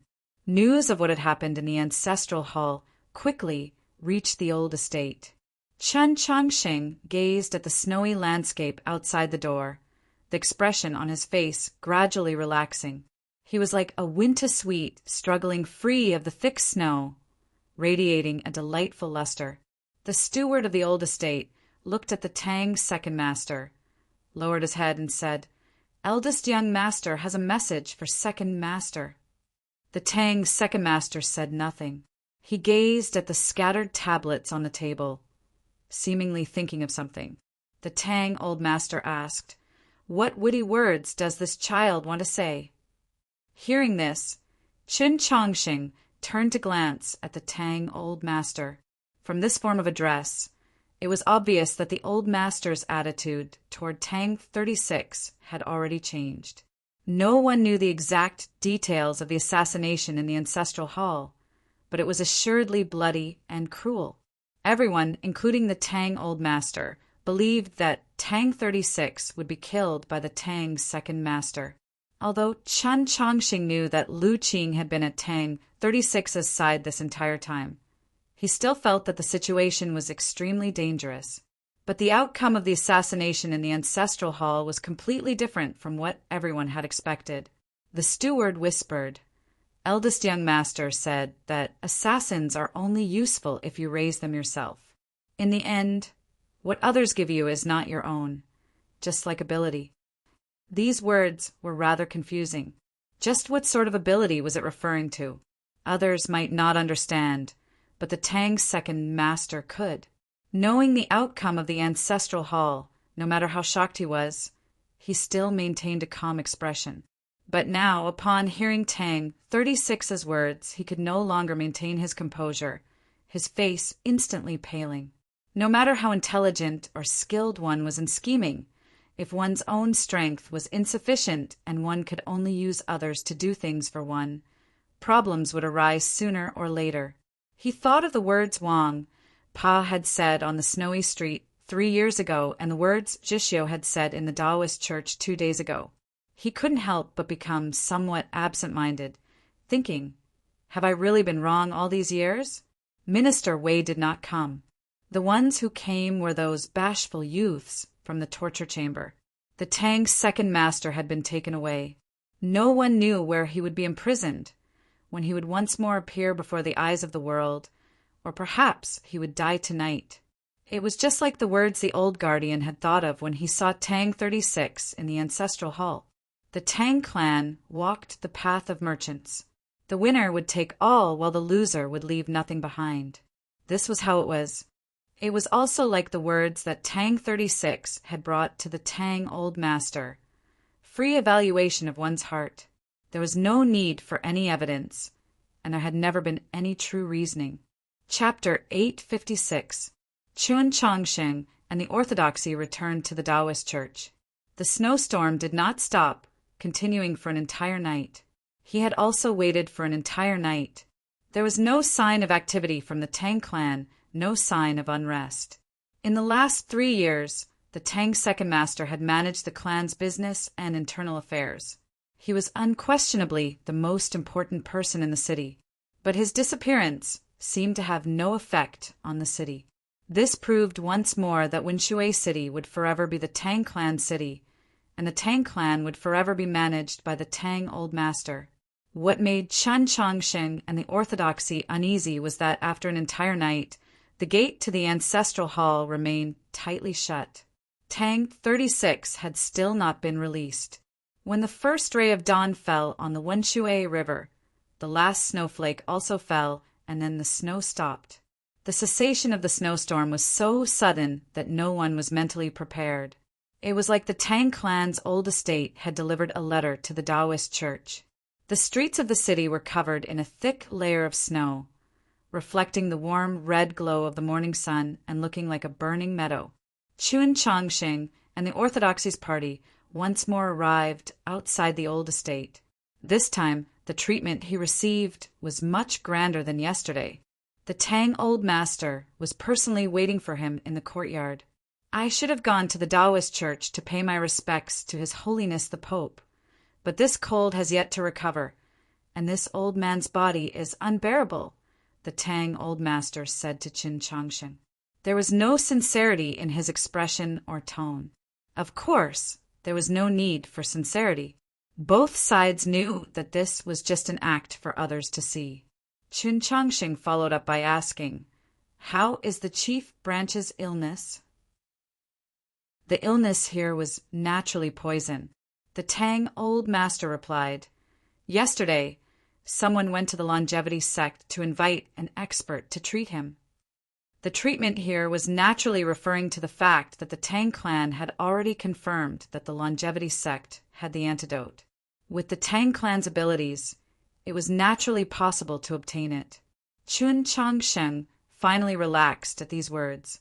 Although the yellow spring's poison in Chus's body could not poison him or Nank, he and Nank were not confident that they could expel the poison from someone else's body. As they spoke, the two entered the room. With all gazes cut off from the outside, there was naturally no need for hypocritical pleasantries, and they directly entered the main topic. It would naturally be best if the antidote could be found, but doesn't matter even if it couldn't. If one dies, then one dies. The Tang old master indifferently said. Second brother also did not understand this point. Even if he had killed brother Tang yesterday, I would not have chosen him. This was because he had many sons, and he should still be able to live for decades, or even centuries. He still had time to educate and nurture a qualified successor to the family head. Qin Changxing did not believe the Tang old master's words. If Tang 36 had really been killed yesterday, the Tang clan would assuredly face the counterattack of Qin Changxing and the orthodoxy, even if it was to obtain the support of Shang Xingzhou and the imperial court. He would still push the Tang second master to the position of clan head. But Qin Changxing understood why the Tang old master had said this. The Tang old master wanted him to know that in yesterday's situation, he could refuse to give the Tang clan to the second branch. But in today's situation, he could still refuse to give it to the chief branch. Because the relationship between Qin Changxing and Tang 36 was too close, the relationship between the chief branch and the orthodoxy had always been too close. The Tang old master had abolished the second master's position as clan head, but he still chose to stand on the side of Shang Xingzhou and the imperial court. He looked at Qin Changxing and asked, "Do you not understand why I so firmly support your master?" Qin Changxing thought of the dog he had seen on the street yesterday morning. After a moment of silence, he said, "I can roughly understand because you too walk the same path."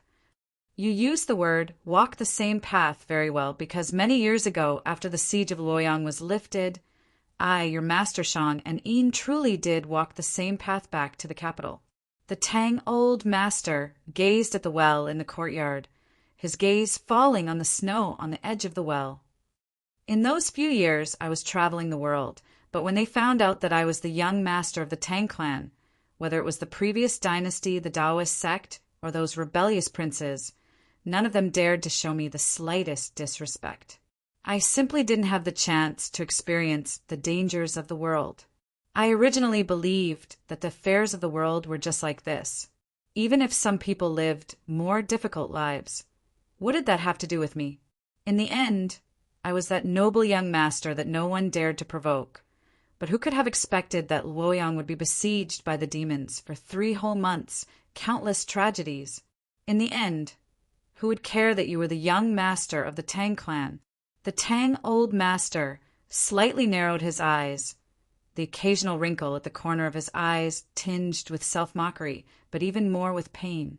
The flames of war raged for 3 months, and even the red falcons used to carry messages in Luoyang had been stealthily slaughtered and eaten by some expert. So there was no hope that there would be any tree bark left.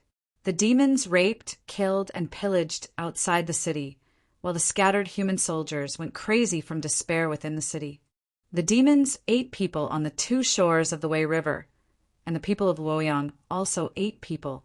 White bones littered the waters. Even though he was a cold-hearted person, he did not want to recall those scenes from back then. Of course, he was even less willing to see those scenes reappear before his eyes. So, can't fall into disorder.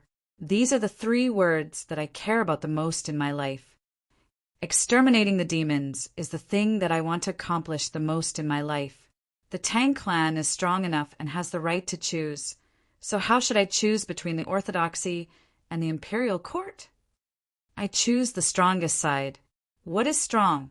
Besides whose fist is bigger, it also depends on whose fist is steadier. The Tang old master looked at Qin Chongqing and said, "Your fist is still not big enough, and as for steadier, you're far lacking compared to your teacher." Qin Chongqing knew that this was the Tang old master's final stance, so he made no further comment. "I have nothing else to say. I just want to take him away. I originally came to Winshui to take him away, not to convince the Tang clan to change its mind." That day in the Taoist church, he had said the same thing to the Tang second master. But the Tang second master did not believe him and responded with a soundless and mocking smile. The Tang old master's insight was far superior to his son's, so he could naturally tell that Qin Chongqing was speaking from the bottom of his heart. The entire matter was just this simple, and the way young people did things was just this simple. The Tang old master recalled those interesting things that had happened countless years ago when he and Shang Yuzhou had left Luoyang, and he fell silent for a very long time. Almost everyone in his generation was now dead, and even he and Shang Xingzhou were getting on in years, but they had still been young. "I promise you," the Tang old master looked at him and said, "now that I think about it, he should already be out." Winshui City was much livelier today than it had been a few days ago. The Tang second master had been imprisoned somewhere, and the second branch had lost power. The accounts were being checked and purged at the same time. But the shops along the street were already open for business, and the number of pedestrians had increased. The main street in front of the ancestral hall was even noisier. The stewards and shopkeepers of the Tang clan's main branch, as well as the servants, were guarding Madame Tang as they waited outside the gate. Suddenly, the heavy wooden gate of the ancestral hall slowly opened. Tang 36 walked out from within, just like when he walked out of the mausoleum of books many years ago, his hair disheveled and his face dirty, his body covered in dust, his body much thinner, as if he had suffered a great deal. But his eyes were even brighter, his expression much calmer, his temperament much more composed. Madame Tang's eyes became slightly moist as she gazed at her son. She forcefully suppressed her emotions, not daring to cry. What happened next proved to the crowd that he was still the Tang 36 of the past. Regardless of the fact that after being imprisoned in the ancestral hall for half a year, his expression and temperament were very different from before. He asked the crowd, "Where's that old bastard?" Tang 36 has finally left the ancestral hall, and Lord Threadhead has also gotten married. Glancing at the wedding photo, the bride is truly beautiful. It truly makes one angry. I wish you all the best for your white hair. Chapter 857. All of Winshui City had been stunned by these words. It was absolutely quiet outside the ancestral hall, as quiet as a tomb. After a while, someone finally awoke from their daze. Madame Tang concealed the fear in her eyes and quickly walked up to him, raising her hand and preparing to strike. A resounding slap might be able to make the old master not so angry when he hears of this matter. With this thought, Madame Tang clenched her teeth and struck, not wanting to soften her hand out of regret and thus be seen through. She used a great deal of strength. Tang 36 smiled at her, not dodging. With a slap, Madame Tang's palm landed on Tang 36's face with a crisp sound. The left side of Tang 36's face began to visibly redden. But because he had not washed his face for many days, it was covered in dust and dirt, so it was not too conspicuous. But his face still carried a smile, one that was very sincere, without the slightest reluctance or emotion. Madame Tang froze, then reproached with remorse, "Why didn't you dodge? Your child has been unfilial. In this half year, I've made Madame worry, and I haven't been able to serve at father's bedside. I deserve to be hit." Tang 36 stepped forward and embraced his mother, softly saying, "Go home first and wait for me. I still have some things to do." After half a year, Madame Tang could not bear to see him again, but she knew that the Pope was in the old estate at this time, so what her son wanted to do was assuredly important and could not be stopped. At least go home and wash up and eat some food. I've already had the small kitchen prepare your favorite egg rice. Madame Tang looked at his clearly thinner face and said in heartache, "In this half year in the ancestral hall, no one dared to short me on food and drink. Even if I was greedy, your son is used to eating in the kitchen of the old estate." Tang 36 looked into his mother's eyes and smiled. "Once that matter is finished, everyone can relax a little." After saying this, he turned to the crowd on the street. The stewards and shopkeepers of the chief branch and the several dozen maids were all overjoyed. As for those maids and grannies that had personally served him for many years, they were already tearing up. "What are you crying for? Do you really think that you're made of water?" He looked at the maids and said, "Hurry and arrange for this young master to wash." Hearing these words, the shopkeepers and stewards couldn't help but recall that scene from many years ago in Winshui City. They wondered if that scene was going to reappear today. His expression could not help but become extremely interesting. The maids voiced their assent in unison. A servant who was used to this kind of work unloaded a dozen or so expensive rolls of variegated silk from the carriage, as well as a variety of wooden sticks. Before long, a space of several zhang in circumference was carved out with curtains in front of the ancestral hall's door. Those extremely capable maidservants unceremoniously knocked on, or rather smashed open, a neighboring shop and skillfully took out all the hot water that was prepared in the workshop in the backyard of the shop.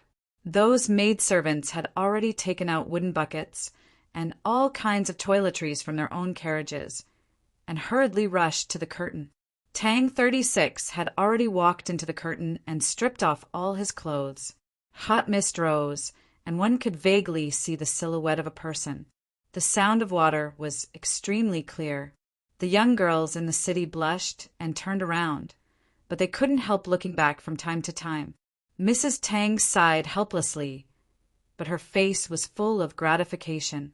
The stewards and shopkeepers, as well as the onlookers, were shocked speechless at first. Then they all laughed. It had truly been many years since they had seen this sort of scenery in Winshui City. It didn't take long for the curtain to be taken down. That thin and haggard young man with disheveled hair and dirty face had now transformed into an elegant and noble young master. The eyes of the young girls on the street became incomparably bright.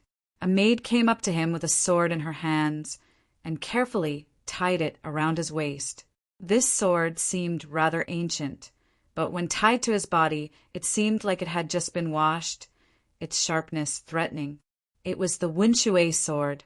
Tang 36, wearing his cloud ascending boots and the Winshui sword at his waist, left the ancestral hall and went to the old estate.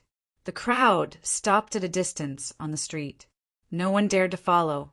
He didn't even glance at the tablets left behind by past emperors and popes, and he certainly didn't pay any attention to that extremely humble steward. He pushed open the door to the old estate and walked in, as natural as returning home. In truth, this place had always been his home. He had lived here for many years. In all of Winshui City, no one was more familiar with this place than him except the old master. Upon entering the small courtyard of the old estate, he began to greet people, greeting them like a master. He patted Ling Haijiwang on the shoulder and said, "You've come." He then asked Archbishop Enlin, "Are you used to living here?" He froze at the sight of Nank, then turned to the steward and said, "Why aren't you quickly taking out grandfather's best tea leaves to brew? What are you standing around for? Do you know who this person is? Although I've never seen her before, I can recognize her with a single glance. Do you want to die?" He saw Zheshio and nodded, saying nothing. In the end, he saw Guan Feibai, and his brows instantly rose like swords. "Why have you also come?" Xin Changsheng was worried that Chusu would launch a sneak attack on Guan Feibai, so he had him remain in the Taoist church yesterday. Now that Chusu had been expelled from Winshui City and Guan Feibai knew that Tang 36 might be released. He had specially come to the old estate to wait. He hadn't expected that after so many years, this fellow would still be as annoying as ever. I can't come? Guan Feibai's brows also rose up like swords. Just when he believed that Tang 36 would continue to oppose him as before, Tang 36 smiled and said, "Those who come from afar are guests. I welcome you with all my might." He then changed the topic, his smile fading. He pulled Jishio to his side and said, "In the future, when we go to Mount Li, you also have to welcome us." Guan Feibai shook his head, thinking I was still worrying about this fellow being locked up. Now that I think about it, my worries were truly unnecessary. The thick curtains fell, forming a single room. All gazes and the snow on the edge of the well were blocked outside. The tiles on the mahjong table were in a mess. Some were standing, some had fallen, some were facing the sky, and some were not for anyone to see.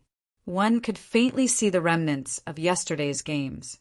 Chun Chongxing and the Tang Old Master sat across from each other, separated by the mahjong table. Tang 36 walked up to the table and looked at Chun Chongxing. "Have you made it clear?" Chun Chongxing nodded. Tang 36 grumpily said, "Then why haven't you quickly given up your seat?" "This is your clan's chair. Can I stop you from sitting on it?" Chun Chongxing helplessly stood up and sat on the chair next to him. Tang 36 sat on his original seat. It was precisely the seat across from the Tang Old Master. This seat naturally had its meaning. After entering the room, he had wanted to drive Chun Chongxing away and sit on this seat. There naturally had to be a deeper meaning. "Now it's our turn to talk." Tang 36 looked at the Tang Old Master and said. As he said this, the emotions in his eyes were very complex. There was the affection of a child, sorrow and sorrow, worry and reluctance, loathing and loneliness. When he finished speaking, these complex and indescribable emotions completely vanished, leaving behind only apathy. Chapter 858. The Tang Old Master replied, "What's there to talk about with a little child like you?" Tang 36 smiled. "Old scoundrel, do you think this mahjong game is over?" For some reason, Chun Chongsheng felt a chill when he saw his smile, and then felt a little sad for him.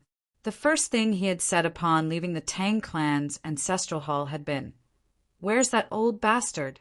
Comparing the terms old bastard and old scoundrel, the former naturally expressed greater resentment. He was currently using the latter, but that did not mean that his resentment was lessening. It could only mean that his attitude was growing colder and colder. Coldness was because he was emotionless. The Tang Old Master was too emotionless. On the surface, everything that had happened yesterday was naturally due to the Tang Old Master's wisdom and resolve. When he learned that his second son was colluding with the demons, he placed righteousness before family. But Tang 36 did not think this way. He had spent half a year in the ancestral hall without saying a word, and had long since thought through everything clearly. He had already seen through his grandfather. If Chun Chongsheng had not come to Winshui, his father would have assuredly died, and he would have been imprisoned until his death. Whether it was the poisoning or the struggle for power, many things seemed to have been done by the Tang second master. But whose Tang clan was the Tang clan? If the Tang Old Master had not maintained a silence, would these things have happened? And this wasn't even considering the fact that it had been the Tang Old Master's personal order to imprison Tang 36 in the ancestral hall. If there was a mastermind in this matter, the Tang Old Master was the true mastermind. But the Tang Old Master had not expected that, for the sake of his grandson, the orthodoxy would adopt such an unyielding stance, one that bordered on mutual destruction. The Chun Chongxing that had appeared in Winshui City was not the mature and steady pope that placed the orthodoxy and the people of the world above all else. He was more like a brute whose hot-bloodedness had clouded his mind. The Tang Old Master had also not expected that South Stream Temple and the Mount Li Sword sect would also display such a resolute stance. especially the fact that the latter had caused the Qiushan clan to shrink back. And he had certainly not expected that these youths would directly flip the mahjong tiles, allowing many people to see the truth of this mahjong game. The signs made of green bamboo kept rubbing against each other, producing a pleasant sound. Then they gradually became tidy. Tang 36 was very skilled at shuffling the cards. He didn't forget to chat with Chun Chongxing for a bit. Ever since I was young, I always wanted to play cards in this room, but this old guy always said I was still young and didn't give me the chance. Actually, if we talk about playing cards, he is no match for me. After learning that Su Yurong had once been mahjong partners with a Tang old master, Qin Chongxing had always wanted to know why Tang 36 had never seen her. Only when he heard these words did he realize that there was such a story. In the eyes of the Tang old master, Tang 36 was just a child, so he naturally had no right to enter the room. "Do you really think you're qualified to play cards with me?" The Tang old master did not move. His right hand stroked his cane as he calmly asked Tang 36. Tang 36 didn't have any intention of respecting the elder. He just stacked the tiles in front of him and ignored the rest of the scattered tiles on the table. He said, "The game of cards I played with second uncle yesterday was not bad, right?" The Tang old master replied, "That's because I gave you a good hand." Tang 36 replied, "That last hand was my own." Both of these statements were correct. Whether it was the torture hall, Minister Wei, Five-Kind Man, or those hidden forces in the old estate, they were all the Tang clan's best cards. When these cards fell into Tang 36's hands, the Tang second master did not have much power to resist. So the Tang second master very straightforwardly chose not to resist, instead placing all his hopes on his final thunderous strike. He had not expected that Tang 36 had prepared an especially beautiful hidden hand. The Tang old master expressionlessly said, "Without my cards, you would have lost everything long ago. How could you have the chance to last until the last game?" "Reasonable." Tang 36 raised his head and said, "Then today I will not use the clan's cards, but my own cards to fight with you." As he said this, he stared straight into the old master's eyes, or at the same level. In short, it was extremely rude and unyielding. The Tang old master mocked, "What good cards could a little cub like you have?" Tang 36 replied, "His cards are my cards. Who dares to say that those cards are bad?" He then turned to Qin Chongxing and asked, "There's no problem in borrowing them, right?" Qin Chongxing replied, "It's not like their books. If you want to use them, you can take them. What are you pretending to be generous for?" Tang 36 mocked, "Back then I wanted to take a look at your sword, but you refused. You were so nervous about something." He was referring to the old matter in the Plum Garden Inn. The two looked at each other and smiled, no longer arguing.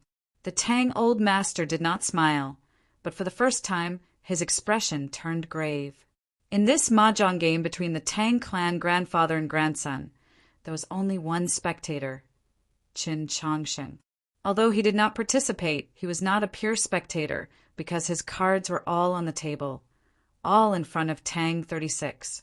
This game was not played in the capital, nor was it the bloody battle to the end that was popular in Winshui City, nor was it the River of Blood that the disciples of the Mount Lisord sect loved to play. The way Tang 36 played was very much in line with his own personality, and it was also easier for a beginner like Qin Chongxing to understand. In terms of size, clatter clatter could be heard in the quiet room. It was the sound of bamboo tiles colliding with a hard old pear wood table. Those tiles were thrown onto the table and quietly laid there, like dragon horses bathing in the sun on a meadow. Once the order was given, these soldiers would line up in formation and charge without rest. In the red were the red-dyed banners flapping in the wind.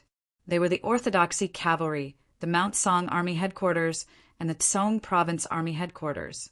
Two were the Iron Spear, the painted armor Shaozhong, who had been pursued by the imperial court for 3 years but had instead killed many of its experts. There was also the Blade, the Dragon, the Tiger, and the millions of believers. Little Chicken was a peacock, but also a phoenix.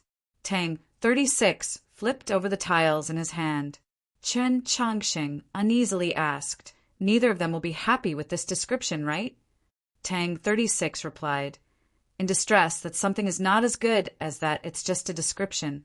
There's no need to be so serious. Besides, why did you pick out a tile that looks like a phoenix for me? Chen Changxing had only recognized all the tiles yesterday, so how could he possibly pick one? He could only say nothing. This was very funny, but the Tang old master still did not laugh. His expression was even more solemn than before. Tang, 36, had already finished playing the tiles in his hand, but the Tang old master still had not moved. The countless mahjong tiles represented the factions of the opposing side. In terms of strength, it was hard to say who would win and who would lose in the end. If the Tang old master tried to reason with these two juniors, he would assuredly win.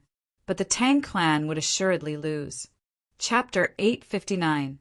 But besides the strength on the cards, there were also many strengths hidden under the table that would often display their most important effects at the most crucial moment. For example, in the coup of the Mausoleum of Books 3 years ago, if not for the Tang clan, Shang Xingzhou would have found it very difficult to control the situation in the capital.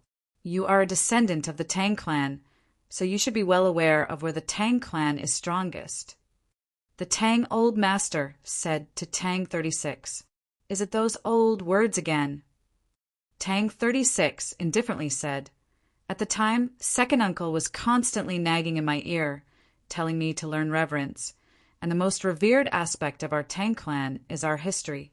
To put it another way, it's because our Tang clan has lived the longest on the continent."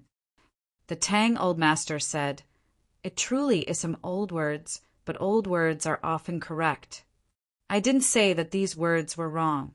Time and history are naturally revered, even frightening." Tang 36 looked at the old master and said, "The longer one lives, the more secrets one knows. The Tang clan has lived on this world for countless years, so it naturally knows countless secrets and has countless hidden hands. Is this also the so-called resources?"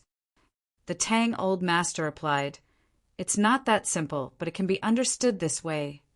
Tang 36 calmly said, "If we use time as a yardstick, then whether it's the Qiushan clan, the Wu clan, the Mutuo clan, or even the Liang, Chen, Wang, and Zhu clans of the last 1,000 years, none of them can compare to the Tang clan. The cards I've played are naturally also inferior, but you've forgotten one thing." "What thing?" "I still have a friend." Tang 36 patted Chen Chongqing on the shoulder and continued, "History, time, resources. Everyone in the Tang clan talks about these words every day, and I'm truly tired of hearing them. Do they really think that they're invincible in the world? Have all of you forgotten that there's a place called the Dao sect?" The Dao sect was the Dao sect, not some place. It was now the Orthodoxy. The Orthodoxy was not a noble clan, but it was older than all the noble clans, including the Tang clan. The Orthodoxy was not a sect, but it was the largest sect, including the longevity sect. Who could exist longer than the Orthodoxy, have a longer history, and have deeper resources? The Tang clan? Was it not a joke to say these things in front of the Orthodoxy? You locked me up in the ancestral hall for half a year, so I could think about some things. Tang 36 took out a scroll from his sleeve and placed it on the table. He said to the Tang old master, "There are some problems that need to be clearly thought through, and they are now clear. There are also some problems that need to be prepared for the future. These are my preparations. You can take a look." The dossier was filled with small, densely packed words, and there were probably more than 10,000 of them. As the Tang old master read these words, his face turned colder and colder, his eyes narrowed. It was quiet in the room. Only the sound of flipping could be heard. Chun Changxing glanced at Tang 36 and thought to himself, what did he write? Tang 36 ignored him and continued to stare at the old master. He subconsciously clenched his fists and his fingers turned white. "Do you think the situation will develop as you imagine?" The Tang old master finally finished reading the file. He slowly raised his head and expressionlessly asked Tang 36. Tang 36 said, I am the only grandson of the Tang family. No one knows the Tang family better than me. If I were to lead the attack on the Tang family, it would be more or less like this. Chun Chong Sheng vaguely understood what was written on the file. The Tang old master fell quiet for a very long time, then said, I admit that you have a great understanding of the family business, and I also admit that your plans are truly sinister and ruthless. But since you are the only grandson of the Tang family, how can you be so callous and heartless to your own clan? Can you convince yourself of this? Tang 36 replied, I will tell myself that I am learning from you. Isn't the head of the Tang clan supposed to be so callous and heartless? The Tang old master asked, Then have you ever thought, if the Tang clan is destroyed, what will happen to the human race? I've always felt that the Tang clan's greatest problem is narcissism. Tang 36 continued, As a person, narcissism can, to a certain extent, increase one's charm, such as myself. But as a clan, being too narcissistic is not a good thing, because it is easy to misjudge one's own importance and make mistakes in negotiations with one's opponents. I hope that Elder will not make this mistake.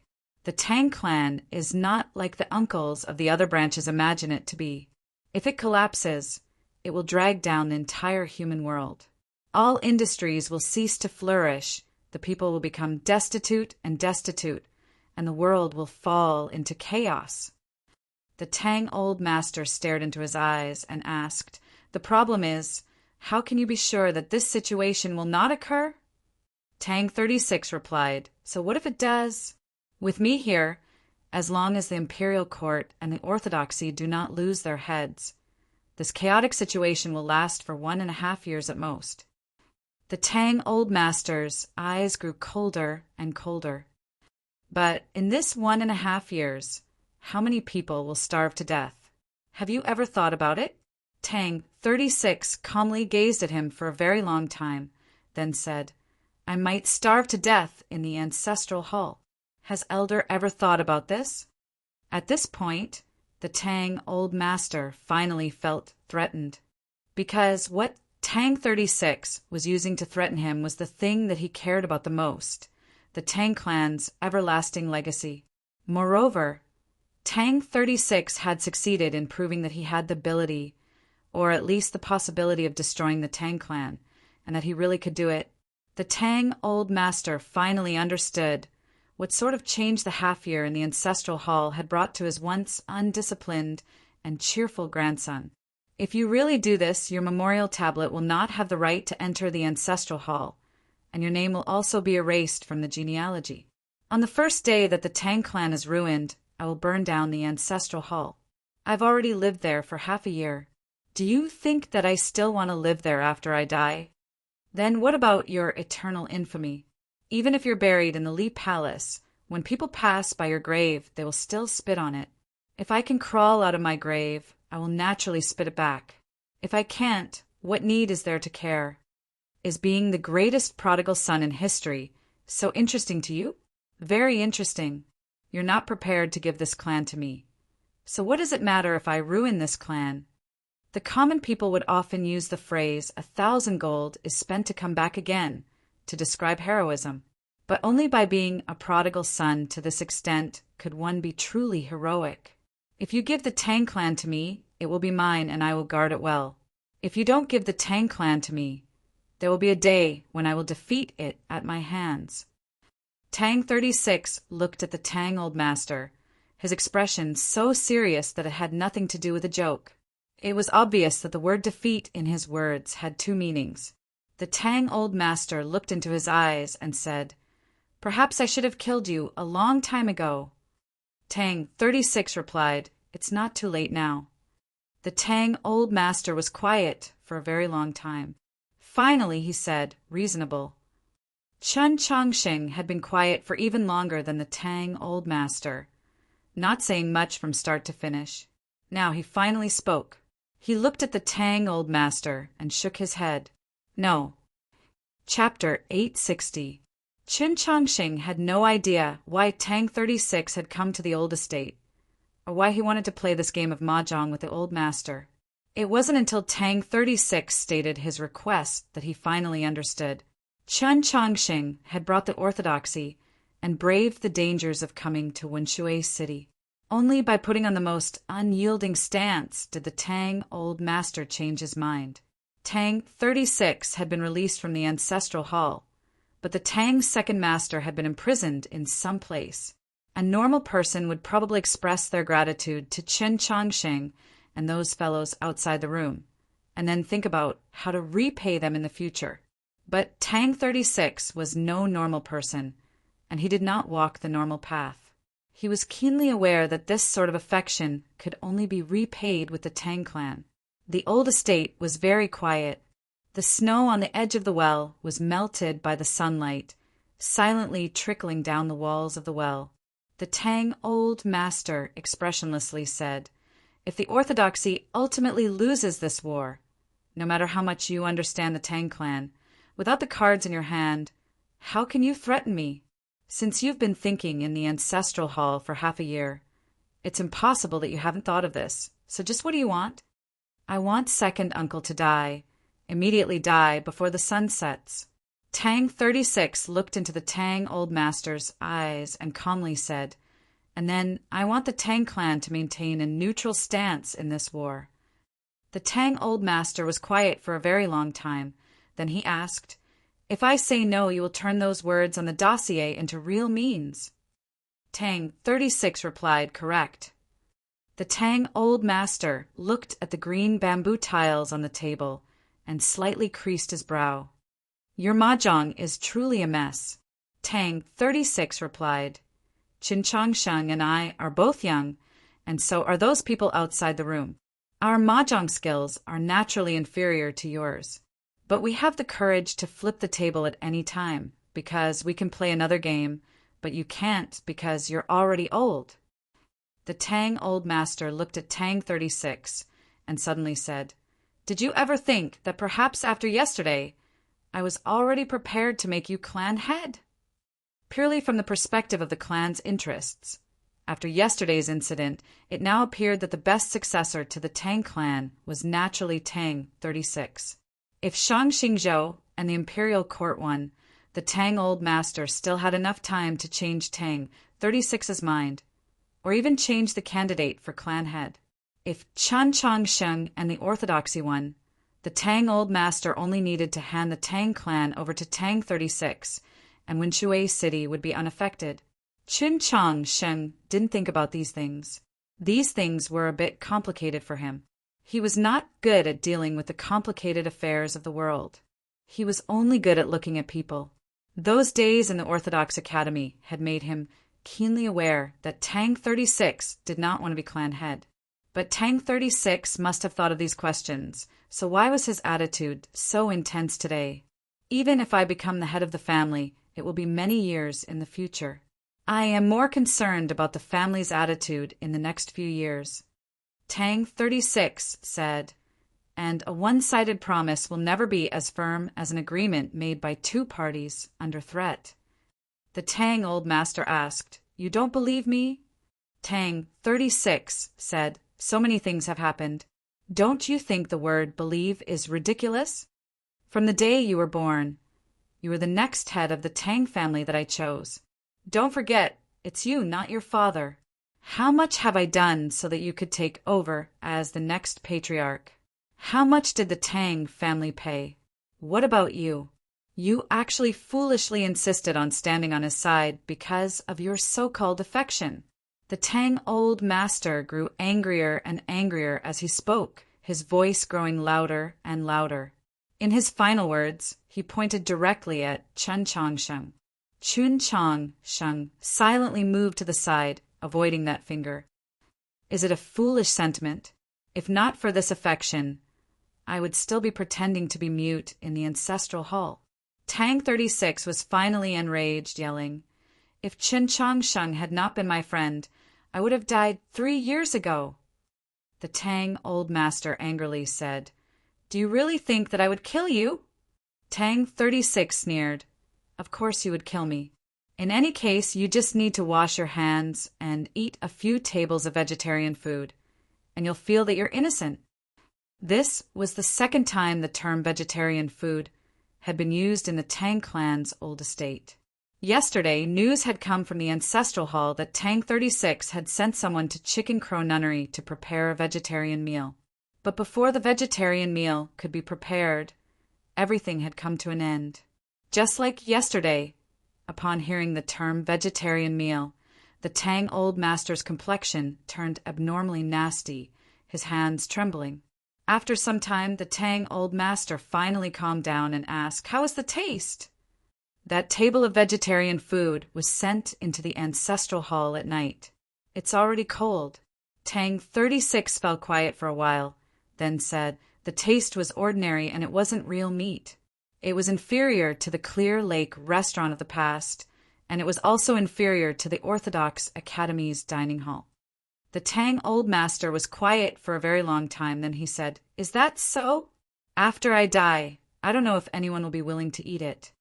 Grandfather, this is the greatest difference between us." At this point in this long conversation, Tang 36 had finally said this word for the first time. But this word did not warm the mood in the room. On the contrary, it made it even colder, just like what he said next. "Yes, in order to raise me to be the head of the Tang clan, you truly did treat me extremely well in these 20-some years. The clan truly did pay a great price. But did you ever think those were not what I wanted, nor were they what everyone in the clan was willing to accept, like the matter of all the branches having no descendants?" Tang 36 angrily said, "Yes, my Tang clan has its own talent in cultivation and longevity. After Sir passes away 1,000 years, I will be in complete control of the clan, and the other branches can have as many children as they want.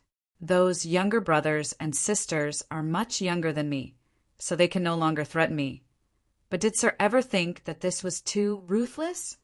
That year, Fourth Aunt secretly got pregnant with a child. Using the excuse that her mother was gravely ill, she returned to her paternal home and hid the child for 5 months. But in the end, you still found out. You wanted Fourth Uncle to force Fourth Aunt to abort that child. Did you ever think about how much pain Fourth Aunt was in? Compared to that, what do those hostile gazes the chief branch receive count for? As for the vegetarian meal on Chicken Crowing Mountain, you don't need to worry because I am not you." Tang 36 gave the old master a disappointed glance, then got up and walked out of the room. Chun Chongxing also left. Only the Tang old master was left in the room. He sat alone at the table, his thoughts a mystery. Those emerald green bamboo tablets just lay quietly on the table untouched. The dark clouds gathered once more, and the surface of the river at night was very quiet, very gloomy. In the past, the surface of the river would have been illuminated by many lanterns. Tang 36 sat by the river, gazing at the pitch-black shore as he thought of those days. Chun Chongxing was also present. Today he had once more come to the estate of the chief branch of the Tang clan as a guest, but not as the Pope but as a friend. Not long ago, news had come from the old estate that the Tang old master had agreed to Tang 36's request. Perhaps it was because of that mahjong game, or perhaps it was because of the young man's determination to flip the mahjong table, or perhaps it was because of the vegetarian meal from Chicken Crowing Mountain. Tang 36 suddenly asked, "Do you want to know this story?" Chun Chongxing replied, "If you want to tell it. I was too busy in the afternoon and forgot to update. Today, I'll just update this chapter. I'll be leaving for Hubei tomorrow, and there are many matters to take care of at home, so the updates will slow down. Continuing to update twice for a month has made my mental state much better, and everyone finds it rather interesting. This is truly excellent. Thank you, everyone. The updates will only be delayed for a few days. Once the journey is over, and I return to my home in Yichang, I will definitely continue to work hard." Chapter 861. I have an aunt who is being raised in that nunnery. Grandpa wanted to leave a way out for the Tang family, or maybe he wanted to ensure her safety, so he didn't dare to let anyone know. But when I was young, he liked to hold me on his lap and tell me a lot of stories, and this story is one of them. He thought I was young at that time, but he didn't know that I remembered everything. Tang 36 looked at the manor on the other side of the river and said in a daze. Chun Changxing glanced at him and asked, "How old were you then?" Tang 36 replied, "About a year old." Chun Changxing said, "You can actually remember things from when you were so young." Tang 36 said, "Maybe I'm smarter than others." Chun Changxing said emotionally, "Isn't this a bit too early?" "Who am I? I'm a genius." This was something worth laughing at, but neither Chun Changxing nor Tang 36 laughed. After a moment of silence, Tang 36 continued, "I don't know who the old master had that daughter with, but he probably only loved that woman his entire life, so the person he truly loved was that daughter.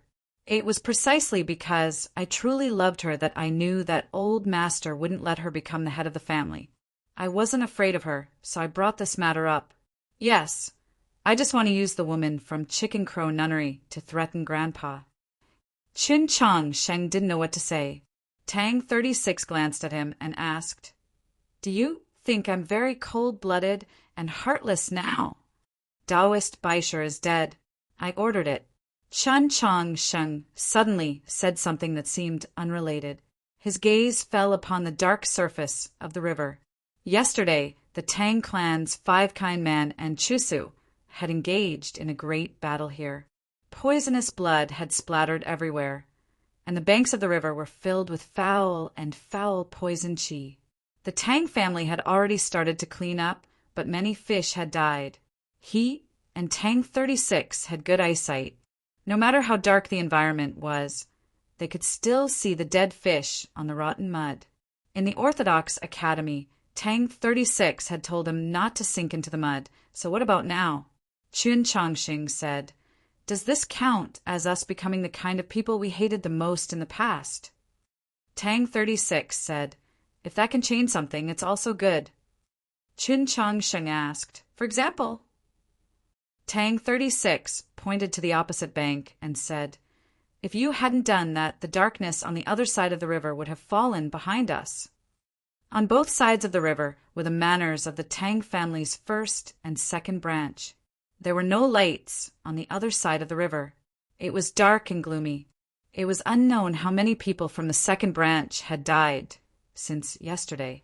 Just like what Tang 36 said, if they lost, it would be the eldest branch's turn to suffer. Tang 36 said, "Thank you." Chun Changxing replied, "You're welcome." According to Tang 36's request, before the sun set, the Tang's second master was dead. The next morning, he personally went to the autopsy and confirmed that there were no problems. The orthodoxy had dispatched Linghai Zhuang. According to his report to Chun Changxing upon his return, Tang 36 had fallen silent for a very long time, his thoughts inscrutable.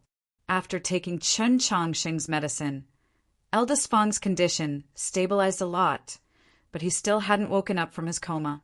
The sinister poison had already seeped deep into his internal organs, and it would be very troublesome to completely remove it. He had to start with the longevity sect. The Tang clan had already dispatched people to the longevity sect, and it was said that the blind zither player might also be secretly accompanying them. Tang 36 was still worried and decided to personally go. Chun Changxing also wanted to go to the south. There were several important matters he needed to take care of. 3 years had passed since the confluence of the North and South had come to an agreement, and there was also a possibility that the North and South of the Orthodoxy could be reunited. In the southern faction of the Orthodoxy, the longevity sect had already withered and no longer had much strength. It could only secretly make a few small moves, and the Li Palace needed to convince Holy Maiden Peak. Based on the relationship between Chun Changxing and Su Yorong, there really was a chance that this matter would succeed, and the Orthodoxy really might return to its former glory.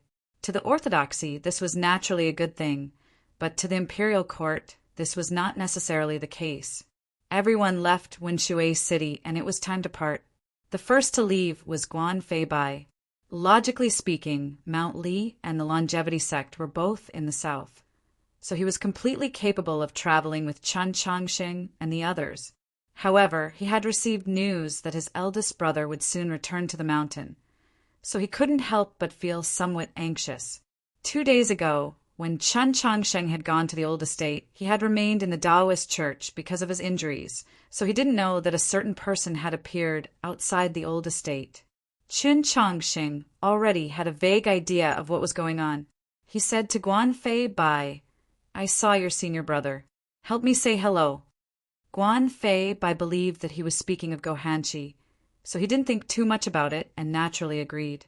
He then turned to Zhishio and said, "If your illness can be cured, you can come to Mount Li at any time. No one will stop you.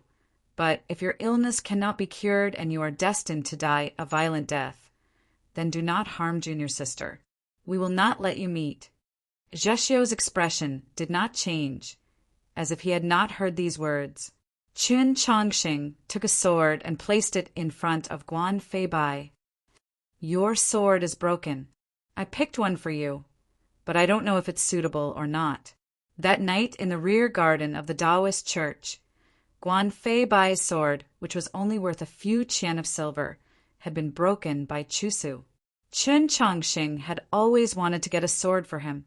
The reason he had not given it to him 2 days ago, besides Guan Fei Bai's injuries, was also because he did not want the Mount Li sword sect to be dragged into the mess of the Tang clan because of his affairs.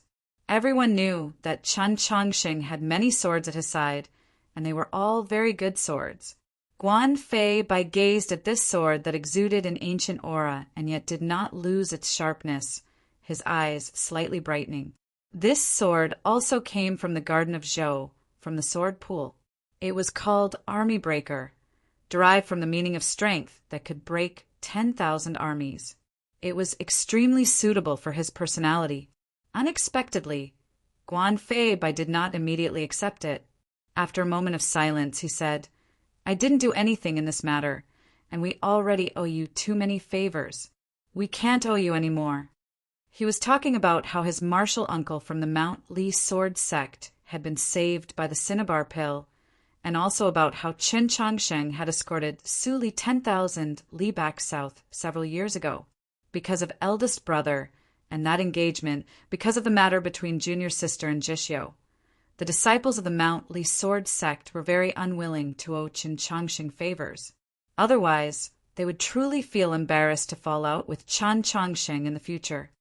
"If you really feel that you owe me anything, you've already paid off after yesterday." Chen Changsheng was speaking of the scene outside the old estate yesterday. If Luo Bu had not taken the yellow paper umbrella and said something to the Tang Old Master, the Tang Old Master would never have handed over Winshui City for 2 hours, and naturally, none of the events that followed would have occurred. Guan Fei Bai didn't understand what he was talking about and was unwilling to take the sword. Tang 36 said, "What's a sword worth?" "I took several hundred of his swords and still didn't feel anything." Guan Fei Bai replied, "That's because there are very few people in the world who are as shameless as you." Tang 36 said, "This is called being free and at ease. Take the sword. In the future, if we really do fall out, just don't use this sword." Guan Fei Bai thought it over, then said, "That's reasonable. If that day really does come, remember to remind me." Chapter 862. The second group to leave was the largest. In the end, the Tang Old Master agreed to stay out of the war between the imperial court and the orthodoxy. This was already the greatest benefit the Li Palace could obtain. Ling Haizhuang and Archbishop and Lin led the several thousand orthodoxy cavalry outside the city back to the capital to deal with the new situation. Ling Haizhuang asked, "When will His Holiness return?" Chen Changsheng replied, "On the day he should return, he will return." Ling Haizhuang and Archbishop and Lin left. Countless plumes of dust rose from the plains to the north of the city, gradually shrouding the old city. As he gazed at the distant scene, Tang 36 suddenly said, "Don't believe that the old master will always remain neutral." That day, Chusu was intentionally let go. Chen Changsheng already knew the specifics of the battle by the Wenshui River, so he nodded his head to indicate that he understood. The Tang clan's five-kind man was very frightening, and had happened in Winshui City. No matter how formidable Chusu was, there was no reason for him to escape. Since that blind zither player is the only remaining elder of the longevity sect, it makes sense for him to be lenient. The speaker was the Bishop of Winshui City. As the number one figure the Orthodoxy had placed in Winshui City, he had played an extremely important role in this incident, had played many roles. The Tang clan would probably not vent their anger on him. But if he continued to remain in Winshui City's Taoist church, the Tang clan would probably find him somewhat of an eyesore. Chen Chongsheng and Ling Haizhuang had already agreed that the Li Palace would soon dispatch a new bishop to Winshui to take up his post. What to do with the original bishop had become a problem. Logically speaking, the bishop of Winshui had performed such a great service for the Orthodoxy that he should have returned to the capital and obtained an even nobler position. But he had personally killed Taoist Baisher. Upon returning to the capital, he would assuredly be viewed as a thorn by some people in the Orthodoxy and encounter many problems. Thus, Chen Chongsheng had still not made up his mind. Now that we're leaving, have you thought it over? Chen Chongsheng asked the bishop. The bishop of Winshui replied, "This lowly one wishes to serve at His Holiness's side." Tang 36 replied, "This position truly is better than any position in the Li Palace." To the people of the Orthodoxy, what was the best position? Of course, it was the position closest to the Pope. Whether the Pope was in the south, the north, or the desolate west, as long as one could remain at his side for a long time, one would assuredly obtain the greatest benefits. The Archbishop of Winshui had a humble expression and gave a faint smile. He did not refute Tang 36's words, saying, "Your Holiness speaks reason." Tang 36 looked at him and asked, "If this position is a shortcut to other positions, then what position do you want in the end?" The Archbishop of Winshui very seriously said, "In this life there is no hope for the divine. I just want to be an archbishop before I return to the Sea of Stars." Tang 36 was very interested and asked, "Which holy hall?" "Grass Moon Club." The Archbishop of Winshui answered very quickly. It was obvious that he had thought about this for a very long time. Hearing this answer, Tang 36 couldn't help but laugh. The Grass Moon Hall was one of the Li Palace's 6 halls, the residence of the Archbishop of the Hall of Announcements. After the previous Archbishop of the Hall of Announcements, Mu Jiosher, had been exiled from the Orthodoxy by the Pope, the Grass Moon Hall had remained masterless. The Archbishop of Winshui's goal was very accurate and reasonable. "I admire you very much." Tang 36 said, "May I know your name?" This person was the highest representative of the Orthodoxy in Winshui City, and he had lived in Winshui City for many years, but Tang 36 truly did not know his name. The Archbishop of Winshui smiled and said, "The old master used to like to call me Little Hu, but sir can also call me this." The Tang old master could call him this, but Tang 36 did not have the right. Somewhat unsure, he asked, "Little Hu?" "Hu, the Hu of peasant household. He's called Hu 32. Tang 36's eyes lit up at this name, and he seemed to appreciate it. "A good name. Is it a ranking in the family or the number of houses? When I was young, the place I lived in suffered an earthquake. In the end, only 32 households were left in the entire village. My entire family died, and I was the only one left. I was raised by these 32 households." The Archbishop calmly continued, "I gave myself this name to remind myself that living is very difficult, so I cannot die early." The party left Winshui City and headed southeast. Immediately, a mountain appeared before them. Even though it was the middle of winter and it had been snowing for the past 2 days, the mountain was still green. The mountain was not very tall, and tensome peach blossoms could be seen amidst the shade of the green trees. There was probably a hot spring on the mountain, or perhaps an array like the one in the Taoist church of Winshui. As he gazed at the peach blossoms and green trees, Qin Changxing thought about his year in the mountains. Other than being somewhat lonely, it had been very peaceful and joyful, and he somewhat missed the little black dragon. He wondered if her journey to the west was proceeding smoothly.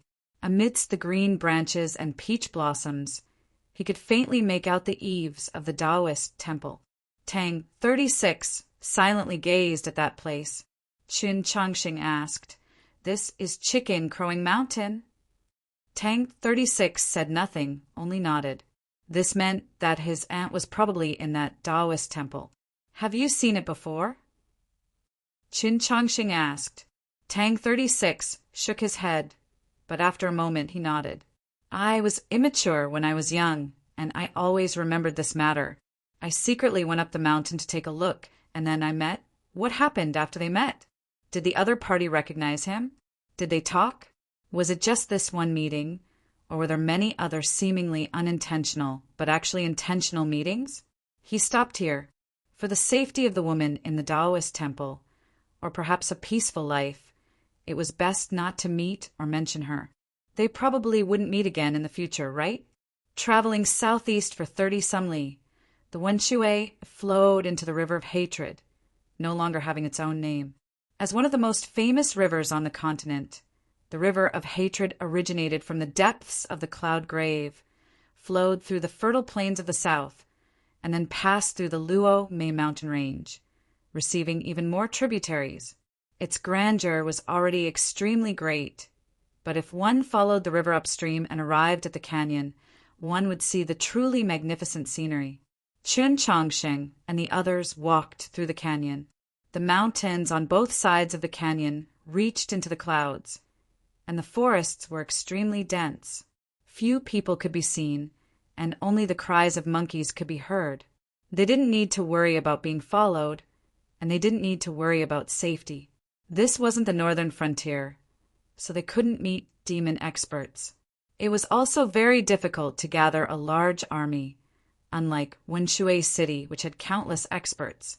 The further upstream they went, the steeper the canyon became, and the faster the river flowed, but the water did not slow down. It was truly astonishing, and thunderous booms could be heard without end. As they continued on their journey, they could gradually see signs of human habitation in the canyon, but it would often take them half a day to see a few households. The vast majority of the time, all they could see was the wilderness. Before Hu 32 became Bishop of Wenshui, he had preached in this canyon for many years, so he had an extremely good understanding of the customs of this region. As he explained, Qin Changxing and Tang 36 listened to his explanations and looked at the scenery on both sides of the canyon, so they naturally didn't find it boring. Nank followed the group with a confused expression, tugging on the corner of Qin Changxing's clothes. It was hard to say if she could understand what was being said. Zheshio's gaze was always vigilantly watching the forest for any sign of activity. He had no interest in listening to these idle chatter. As long as there were people, there would definitely be believers of the orthodoxy, and there would be news. At a crossing, they received the latest news. It was said that 2 days ago, someone outside Fengyang City saw a drenched monster kill 2 shepherd boys and then eat them. I still want to do my best to maintain 2 chapters, afraid that the string will loosen. But I can't be sure for the next few days. Just as I said before, the first chapter is around 4 o'clock. For the second chapter, let's wait until 9 o'clock. If there's nothing, then there's nothing. Tomorrow we'll begin our long journey again. Thinking back to 1 year ago, when I drove with my leader from Heilongjiang back to Hubei, it seems like a lifetime has passed. Really, this year was the slowest, fastest, most arduous, and most fulfilling year of my life. Chapter 863. Upon hearing this news, Qin Changxing fell silent for a very long time. Several days later, the party arrived at Fengyang City. Fengyang City was a county city under the jurisdiction of the Feng City government. Compared to other counties, it was much smaller, but it was already one of the most bustling places in the valley. Standing on the cliff and gazing at the lights of the distant county city, the party decided to rest for the night and enter the city in the morning. Thinking that Nank's identity was rather sensitive, Qin Changxing sent her into the garden of Zhou. She had already completely forgotten what had happened in the garden of Zhou, but she was very fond of the environment and did not show any resistance. Back then, Tang 36 had been viewing the monoliths in the Mausoleum of Books and had never entered the garden of Zhou, so he was rather curious and asked Qin Changxing to send him in to play. But not long after he entered, he came out. He found the garden of Zhou very boring, and Nank found the garden of Zhou very good for the same reason. There were no people in the garden of Zhou, only countless monsters. Nank instinctively felt relaxed, but this only made Tang 36 feel bored. To Qin Changxing's surprise, Zhixiu also wanted him to send him into the garden of Zhou. He quietly sat on the plains for a while. After coming out, he said to Qin Changxing that the plains were now boring because the sun would set. The seal over the plains had already been broken, and the monsters living in the garden of Zhou were constantly rising in level. Qin Changxing knew that Zhixiu did not find it boring for these reasons, nor was it really because the sun would set. It was because the girl who used to watch the sun with him was no longer there. At 5 a.m, Qin Changxing calmed his mind and opened his eyes to look at the river below the cliff. He felt rather regretful. For an entire night, he had spread his spiritual sense across the 2 shores of the valley, hoping to find any trace of Chisu, but he had found nothing. The climate in the valley was much warmer than the plains beyond the mountains, and Fengyang City was also much hotter than Shui City. Even in the depths of winter, there was still no snow. Even wearing a cotton-padded jacket would make one feel rather hot. It was just like those extremely thick chains on the river. In the sunlight, they did not give off the cold feeling of iron, but rather a burning sensation. Fengyang City was built against the mountains, and as one walked along the cliffs toward the city, one would see nothing but tea trees. Moreover, it was obvious that these tea trees had just been picked. Seeing the confused expressions of Qin Changxing and the others, who 32 explained, "This place abounds in wild tea, and the winter batch has the best flavor." In the last 10 years, Fengyang's wild tea has only gotten more and more famous, and the winter wild tea has also become a valuable commodity. Every year, a tea party will be held at this time, with the prefectural magistrate and archbishop personally attending. Countless tea merchants will gather here. It was still early in the morning, but Fengyang City was already bustling with activity. On both sides of the main road leading from the river to the 7 Treasures stronghold above the city, several dozen tea shops had already opened their doors. Shouts and greetings rang out incessantly, and one could even smell the simple fragrance of tea wafting along the stone steps in the morning breeze. Under Hu 32's lead, Qin Changxing and the others first strolled around the 7 Treasure stronghold, and then they went to the river bank to take a look at the famous White Dragon Stone. As the sun gradually grew brighter, they found a relatively quiet tea house near the ferry to sit down and rest while they waited for the latest news to be reported back. The 7 Treasures stronghold was like a miniature city. It was built against the mountains and had a total of 7 floors, which wasn't all that remarkable. Moreover, because of the preparations for the tea party, the top 3 floors had been sealed off. This year, it just happened to be the winter flood season, so a large half of the White Dragon Stone had been submerged in the river. Tang 36 was rather unhappy, but only after he drank some tea did his mood somewhat recover. "I didn't think that this tea would be so good." He raised the teacup in his hand and glanced at it in surprise. The wild tea in the cup was steaming, and the tea was rich but not greasy, as if it contained some sort of wild interest. When it comes to tasting tea, the first person that people think of is Liang Wangsun. But Painted Armor Xiao Zhang looks down on Liang Wangsun the most, believing that he has been burdened by a false reputation and has long since lost his true interest. Back then, a busybody once asked Liang Wangsun about this matter, and Liang Wangsun smiled and replied, "I don't submit to him in fighting, but I have no choice but to submit to him in discussing tea." Hu 32 continued, "Only then did the world realize that Xiao Zhang was also a tea lover, and he had never liked those famous teas. He only liked to search for wild teas in the mountains and forests, poor villages and small temples. The reason why Fengyang City's wild teas are famous is all because of Xiao Zhang's publicity in the last few years. When drinking tea, if there were no snacks, there would definitely be interesting topics to talk about. Only in this way could one talk about tea. Hu 32 was the most knowledgeable and tactful person in the orthodoxy, so he naturally would not let go of such a good topic. Tang 36 was a descendant of a noble clan, so he was naturally interested in this topic.